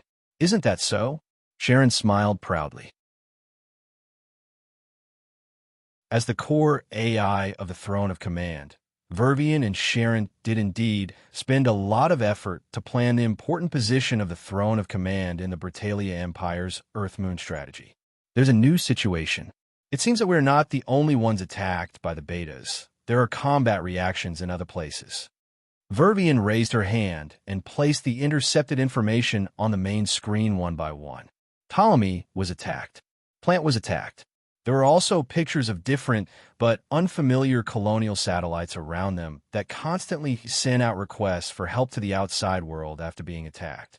For the first two, Lei Minkai was not worried about their safety, but for the latter, Lei Minkai frowned. These colonial satellites have not been seen on the star map around the Throne of Command before. Are they new? Vervian nodded. Indeed. When you went to the moon's surface, there were several unusual changes in the force field. And these colonial satellites happened to appear after these force field changes ended. Is there something special? Other than that, Ray Minkai could not think of any other possibilities. And there was only one way to verify these possibilities. It seems that I still have to attack. Vervian, Sharon, help me prepare the spaceship. Wait, I also have to prepare to attack. Teresa stepped forward and stopped Ray Minkai. If the son of the pill slave can attack, of course, it is good. But now, isn't the son of the pill slave still under maintenance? Faced with the fact that the outer armor of the son of the pill slave was taken apart for internal maintenance, Teresa finally sighed silently. What's more, this is just an investigation. For the time being, Ray Minkai's preparation to attack the unfamiliar colonial satellite was put aside and turned his attention to Plant. A sedan drove out of the commercial street and sped on the ring road. As the surrounding scenery continued to recede, the sedan quickly converged with another fleet from other directions and became a part of the fleet. At the same time, Mayo, who was sitting in the back, also received a communication from the fleet. Mayo, is it really okay? It was a communication from Lakis. Looking at Lakis, who looked a little worried, Mayo smiled confidently. It's okay. It's not the first time I've fought those monsters. Oh, yes, my brother seems to call them betas, right? Yes. The betas that appeared near plant are cosmic betas. You've only fought with terrestrial betas before, haven't you? Mayo's information was in the database surrounding the Midgardian snake, and there were very detailed records. Lakis, who carefully read the information, naturally knew the dilemma Mayo was facing. Yes, that's true, but this time I must attack. Otherwise, it won't make sense to the president. As a Red Spectre lead of Zaft, he couldn't use the excuse of protecting Lux as an excuse to avoid his duty every single time.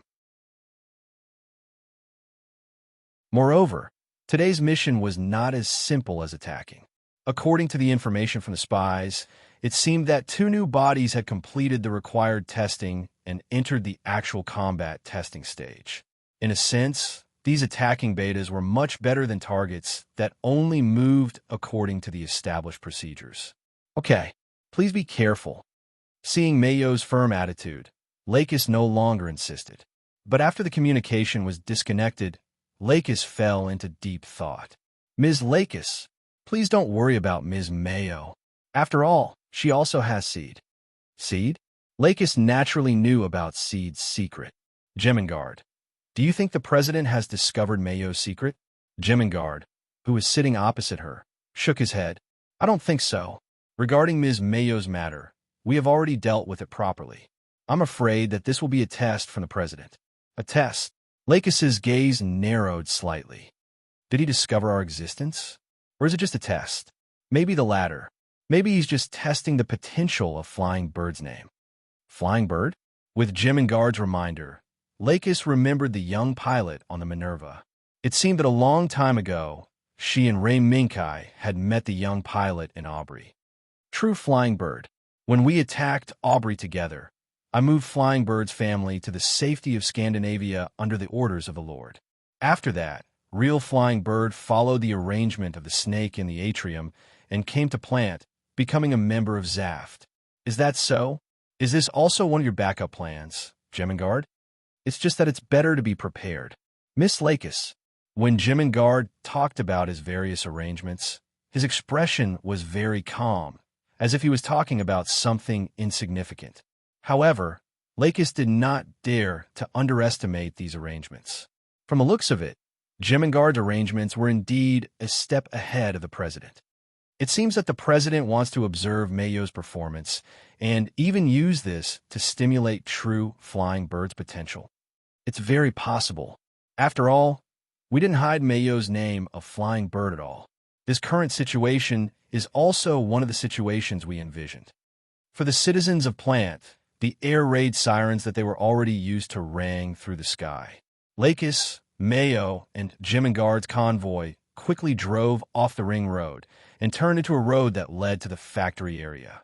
Not long after passing through many checkpoints, Lakis and the others arrived at the center of the factory area.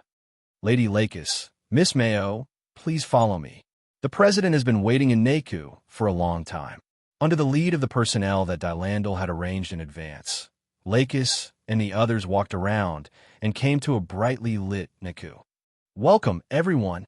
Miss Lakis, thank you for your hard work. When Dylandal, who was surrounded by people, saw Lakis and the others, he immediately took the initiative to greet them. No, President, you're too kind. This is what I should do.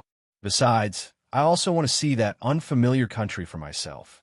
Lakis returned the greeting reservedly. It seems that Miss Lakis has gained a lot in the Britannia Empire. However, now is not the time to talk about this. We have more important things to do. Dylandal nodded, then looked at Mayo, who was standing behind Lakis. This is Mayo Flying Bird, right? Yes. President Dylandal, I am Mayo Flying Bird. Mayo stepped forward and saluted, responding loudly to Dylandal. Very good. Then, I am very confident about the next operation. Dylandal nodded approvingly. Mayo, that will be your next mission.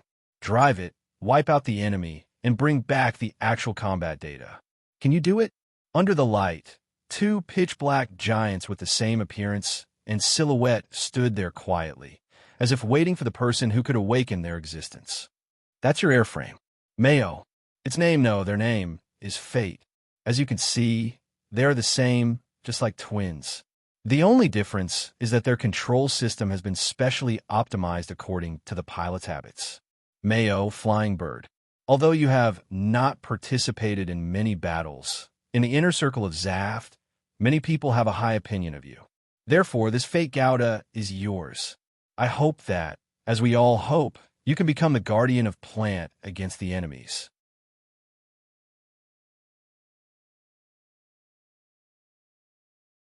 Chapter 9:30. Zaft defended against the beta invasion of the first line of defense. As soon as they discovered the invasion of the cosmic beta, the first line of defense fleet, led by the Gyre team, immediately went forward to meet the enemy and immediately sent back the number of enemies and reinforcements to the rear.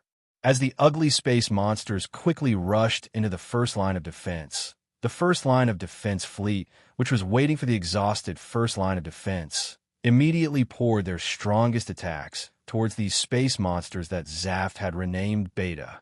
The first line of defense fleet was an old friend to these space monsters, knowing that as long as the other party did not die, even if only a section of his body was left, he would be able to destroy the terrifying vitality of an intact Zagu.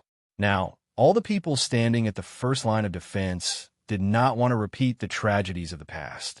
These damn bugs, why did they run out again? Haven't we already repelled them? An irritable voice sounded from the Voltaire Nazca-level high-speed battleship belonging to the Gyre team. There's nothing we can do about it.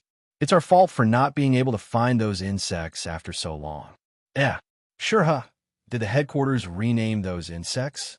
Do you remember their names?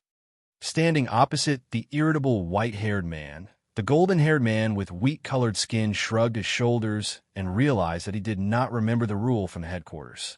Vice Captain Diego, it's Beta. It said that our diplomatic mission got the information from the Britannia Empire. The girl with G's hairstyle, who looked exceptionally demure, responded to Diego's request for help unhurriedly. After the latter heard this, he spread out his hands and looked helplessly at the irritable white-haired man. Look, since Shurha has said so, shouldn't it be our turn next? Well, let's go on stage and beat these ugly monsters into pieces. The irritable white-haired man's eyelids twitched as he shouted loudly. That goes without saying. Diego, if you lose the team, wash your neck and wait for me. Oh, how terrifying. How terrifying. In order to avoid not lying in a hospital bed for the rest of my life, I have to go first. Yitzhak, don't lose the team. Diego gestured to his best friend and turned around to run. He didn't have the slightest intention of staying behind to wait for his best friend to attack together. Why, Zach's eyes widened, and when he subconsciously shouted a few words, he accidentally saw Shurha's determined eyes. No, Shurha, this time you have to stay and protect the Voltaire and the Rousseau. Shurha bit her lips and finally saluted. Yes, Captain Gior. Isaac nodded. With a slight push of his feet, he floated towards the elevator. As he passed by Yitzhak's voice drifted to her ears. Yitzhak, this time I definitely won't let that situation happen again. Shurha, this time, no matter what, stay here and wait for me to come back. Shuri's expression changed, and her thoughts couldn't help but return to the time when the X1 Rift crisis broke out. Plant was invaded by Beta, and everyone, including Isaac, Diego, and Shurhi, threw themselves into that fierce battle. In the bloody battles, on the eve of victory, Shurhi and other allies intercepted a battleship-level Beta that was trying to rush into April City. They were accidentally counterattacked by this battleship-level Beta before its death, and the allies who acted with Shurhi were almost completely wiped out. Shurhi also narrowly escaped death and was in a coma for half a year before waking up in Plant's newly developed medical cabin. Even so, during the period when she just woke up, Shurhi still lost her memory for a period of time due to her injuries. Now, Sure, he was still standing in front of Izak, continuing to be Izak's teammate and right-hand man, just because sure he was lucky enough. However, Izak didn't believe in luck. Once was enough for the tragedy that Shurha had suffered. Izak would never allow Shurhi to suffer such a terrible fate again. Izak didn't wait for Shurhi's reply and left the bridge without looking back. The next moment, Shurhi, who was standing in the middle of the bridge, stared at the back of Izak's phantom slasher flying towards the battlefield. Izak, don't you think you're too heartless? Shurha, it's not for any reason that you gave up your comfortable environment and returned here. Diego's voice came from Zagu's phantom flame, which was following behind Zagu's phantom slash. Although there was nothing wrong with his words, Izak felt that Diego was asking for a beating. Shut up. Now is not the time to talk about this. If you dare to let that damn bug go and hurt the Voltaire, you'll pay for it. The threat from his best friend made Diego not know whether to laugh or cry. Who would have thought that this brat would have such a speechless day? He didn't know whether to laugh or cry. However, Diego knew that too many things had changed in this battlefield since the outbreak of the X1 Rift crisis. Izak's awkward attitude was just one of the changes. Suddenly, Zagu's Phantom Flames radar received a friend or foe identification signal. Judging from the feedback of the signal, it seemed that it had never been logged into the system. Test machine. Fate. Diego frowned, only to find that the Zagu Phantom slash in front of him had stopped at some unknown time. Yitzhak, what did you find? As soon as he said that, Diego saw a special diagram flashing at the bottom of the screen in front of him. Special encrypted communication. At this time, activate the rarely used special encryption. Although Diego was puzzled, he casually connected to the encrypted communication. Diego, we've never seen that airframe before. Do you understand? Izak looked at Izak on the screen and said with a serious expression, unlike his usual irritable look. Could it be? Diego's eyebrows twitched. He already knew the reason. Understood. I just received a request for help from the Yas team. We turned around 3 minutes ago to rescue the Yas team. The corner of Izak's mouth raised slightly. Diego, you know the consequences of losing the team. Of course. Be careful that I go back and complain to Shurha. How dare you? Below Zagu Phantom slash and Zagu Phantom Flame. In a certain universe, a resplendent meteor streaked across the boundless darkness like a sharp knife and ruthlessly pierced into the Beta army that was crazily rushing towards Plant.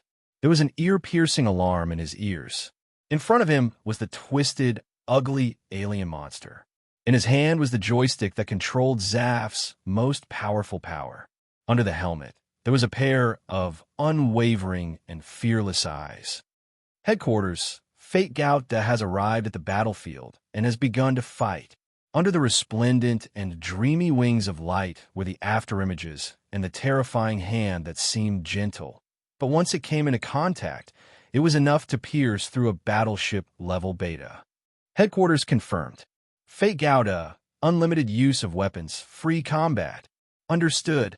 After Mayu gave him a quick heal, she drove the Gundam of Destiny into the midst of the monsters and started a massacre. The Hellhound high-energy long-range beam cannon in Fate Gauta's hands was the first to fire. It directly penetrated several heavy cosmic beta that rushed towards it and blasted the head of the battleship-level beta that followed it in one breath. The opportunity was fleeting. Taking advantage of the moment when the beta's formation was scattered, the Gundam of Destiny put away the Hellhound high-energy long-range beam cannon and quickly held the Allendet beam saber in its right hand. Relying on the impact of the powerful inertia, it slashed the battleship beta that was knocked unconscious into two halves. This scene was captured by a Laurasia-class cosmic battleship that was waiting at a safe distance and transmitted back to the local command center. Looking at the beams that pierced through the beta pile and the wings of light that wantonly shuttled through the monsters, the entire command center could not help but burst into exclamations.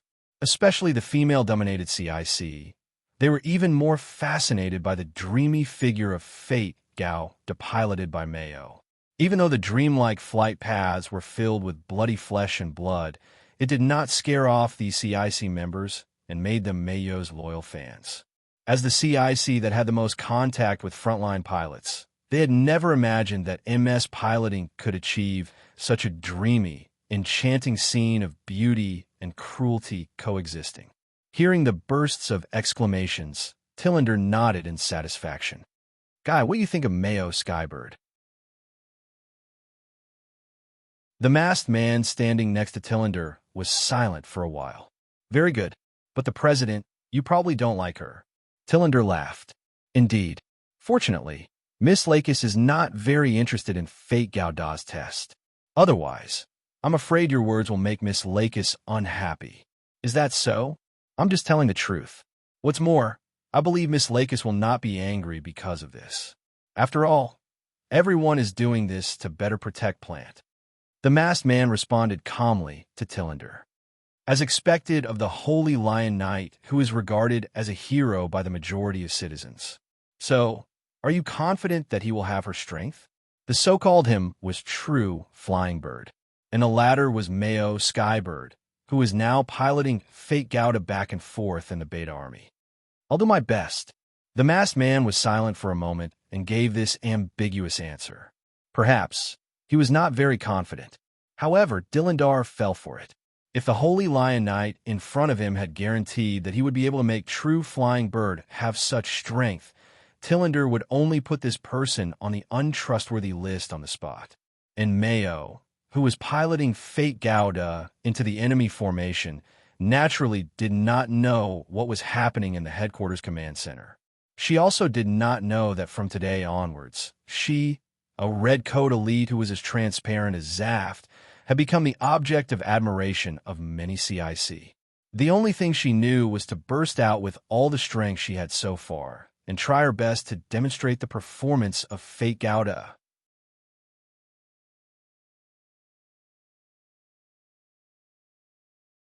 Chapter 9:31. Klein's house. Lux, who had returned home first, sat in front of the dressing table and quietly flipped through Klaya's diary. Tap, tap. There was a brief knock on the door. Come in. Lux retracted her thoughts from the diary and looked at the door. With the sound of the door lock turning, Jemingard appeared in front of Lux. Mississippi, I'm very sorry. I'm sorry to disturb your mood. No, don't mind it. Lux was about to say that she was just passing time when she suddenly felt that it was disrespectful to Klaya's diary, so she changed the topic. What's the matter? Rita. Jemingard bowed and said in a deep voice, Miss Mayo has successfully passed the combat test. She has now been temporarily assigned as the pilot of Destiny No. 1. The rest is the transfer order from Zaft. Yes, although this is inevitable, it should be worth being happy for Mayo. Lux pondered for a moment and looked at Jemingard. Rita, do you think the chairman will let Mayo board that ship? Jemingard shook his head and revealed a regretful expression. I'm afraid not. We didn't hide Mayo's identity from the beginning. What's the relationship between Mayo and True Flying Bird? The chairman must know as well. So, no matter how outstanding Mayo's performance is, I don't think she will be transferred to that ship. After a pause, Jemingard revealed another piece of information. After the combat test of Destiny 1 ended, True Flying Bird seemed to have been temporarily transferred to the First Fleet. It lasts for a month. A month? Lux was a little surprised. Although the Minerva was now in a resting period, the surrounding environment could deteriorate at any time in the current situation. At that time, in Tillander's heart, the Minerva that represented Zaft's strongest combat power would probably take the order to go to war. At this critical moment, Tillander was actually willing to lend True Flying Bird to the First Fleet. It seemed like he wanted the Holy Lion Knight to teach True Flying Bird, right? Lux suddenly felt that it was a little inappropriate for her to avoid the Holy Lion Knight during the day. Putting everything else aside, the fact that she couldn't understand the true face of this so-called Holy Lion Knight in person already gave Lakis a strange feeling. Let's leave the First Fleet alone for now. Our focus is still on Project Fate. After pondering for a moment, Lux finally decided to ignore this so-called Holy Lion Knight and leave him to someone else. Right? What's the situation with Kai? Dilindar, on the other hand, was quite patient.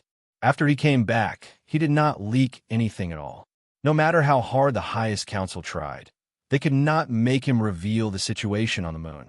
Jemingard organized his words a little and revealed the shocking information about Fry. Actually, it's not Dylandal's fault.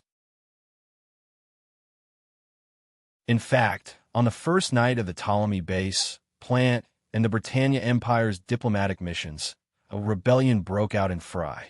From the results, the royal faction that supported Princess Shanamia was almost wiped out in one fell swoop. The Knight faction, led by the Knight General Granton, succeeded in ascending to the throne, using the symbol of Frey's royal authority to seize the right to speak in Fry. Rebellion? Lux was taken aback. Only then did she realize that her risk assessment of Fry was still too low. But then again, who would have thought that on the first night of the three major factions' diplomatic mission's arrival, there would suddenly be a rebellion? Perhaps this was also an uncontrollable accidental factor? Let me guess what happened next. Although the honorable president was fine, he still suffered a hidden loss. As for our prince, he seemed to have suffered a grievance, but he was the one who benefited the most from this rebellion. Hearing Lux's description of how Ray Minkai benefited from Frey's rebellion, Jemingard was speechless. For a moment, he did not know what to say, and seeing Jemingard's expression, Lux's eyes narrowed slightly, and a dangerous arc appeared at the corner of her mouth. Rita, Jemingard, from the looks of it, did our prince kidnap a princess? Danger. Very dangerous. Extremely dangerous.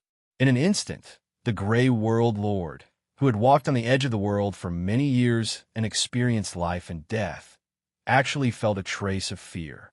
Yes, Princess Shanamia was rescued by His Highness during her escape. According to news from Pandora, Princess Shanamia is discussing with Her Majesty Euphemia about how to restore the kingdom. After all, she was the Grey World Lord, Jemingard. She still withstood the pressure and reported the information from Pandora one by one. With the narration of this information, the dark clouds around Lux gradually cleared up. The gentle and moving plant singer once again appeared in front of Jemingard. Is that so? That's good too. At the very least, Euphemia will be able to control it. Lux closed the diary and looked out the window. So what's Kai doing now? Jemingard replied. In fact, the invasion of Plant just now was not a coincidence. Oh, a large-scale invasion of Beta? Did Kai investigate? The intelligent Lakis immediately guessed where a certain someone had gone.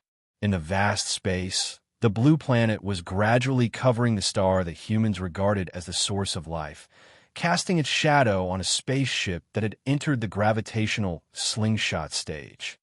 Duh.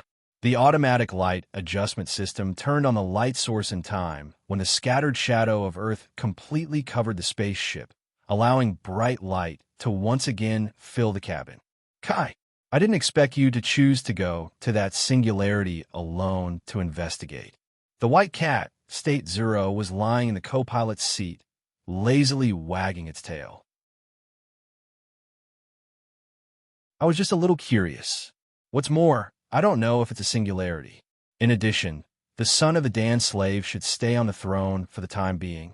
After all, they haven't fully familiarized themselves with the space environment. After Ray Minkai set the autopilot program, he stretched, picked up the document next to him, and flipped through it. The white cat, State Zero, raised its eyes weakly and glanced at the document in Ray Minkai's hand. There was also a large font on it, conjecture on how to accurately deliver objects in life to a predetermined location when an abnormal space-time force field resonates. No need to look. It's basically confirmed. When those damn bugs appeared, it was definitely related to the aftermath of the upheaval of the world. The white cat, State Zero, muttered a few times, turned its body, and continued to say, as soon as those bugs appeared, fragments from an unknown world drifted into this world, either fused or disintegrated. Now, the abnormalities we can find are probably the fragments of the world that can still fuse in. Is that so? Then, those colonial satellites are foreign objects that don't belong here, right? With the help of the gravitational slingshot, The spaceship that gained enough speed quickly rushed out of the shadow of Earth and went straight to the abnormal area. In terms of time, Ray Minkai did not spend much time to reach the abnormal area. However, the moment the spaceship entered the abnormal area, the instruments of the entire spaceship suddenly went crazy. All the readings of the instruments were up and down, either big or small, upside down and upside down. It was impossible to confirm the current situation from any instrument at all, to confirm the coordinates of Ray Minkai at the moment. The spaceship that went crazy was out of control. No matter how Ray Minkai and the White Cat, State Zero, took action, the spaceship that went crazy could no longer hear any human words. The only thing that was clear was the colonial satellites that gradually became clear outside the porthole. Kai, this broken spaceship is out of control. It was caught by the big guys in front. The White Cat, State Zero, raised its paw, slammed the console, and looked at the colonial satellites that were becoming more and more familiar with outside the porthole. They had a long, cylindrical shape. 3 pieces of solar panels with a length calculated in kilometers were spread out at a suitable angle, refracting the light from the stars through the high-strength, explosion-proof glass below and bringing a constant temperature of light to the living environment inside the steel Earth. In the beginning, Ray Minkai was both familiar and confused about the colonial satellites. For a moment, he did not remember the origin of the colonial satellites in front of him. It was not until several bright spots quietly lit up near the colonial satellites that Ray Minkai suddenly woke up. That's Ifiku Island. What? Ifiku Island? Are you kidding me? Didn't the colonial satellites already explode? The White Cat, State Zero, was shocked. Although the White Cat, State Zero, was usually lazy, after Ray Minkai won the World Steel Pulla competition, it fiercely crammed its knowledge about Gouda. Among them, it remembered Ifiku Island as the representative of the colonial satellite crashing incident the most. Ray Minkai closed his eyes and slowly exhaled. It can't be wrong. It's Ifiku Island. Despite all his calculations, Ray Minkai did not expect that the world fragment that drifted here turned out to be the universe where Ifiku Island was located. Moreover, it was still intact and still had life on Ifiku Island. In other words, the stars that were hovering near Ifiku Island. Perhaps it was the Gion fleet that carried out this vicious plan and caused countless people to lose their lives. Kai, wait. There's a situation. Those disgusting bugs are here. Over there. The White Cat, State Zero, knew that according to Ray Minkai's personality, he would definitely take action to prevent the tragedy of Ifiku Island. However, now is not a good time for Ray Minkai's night plot to flare up, because those bugs appeared. Maybe it was a coincidence. Maybe it was for some reason that the White Cat, State Zero, did not know. Those bugs, the location where the beta appeared was actually opposite them, just in the universe at the end of Ifiku Island. There happened to be a considerable number of Gion fleet there. As one could imagine, a great war broke out. You're tuning in to the Warrior Lore YouTube channel. Don't forget to subscribe and join us on this journey to catch the most captivating stories.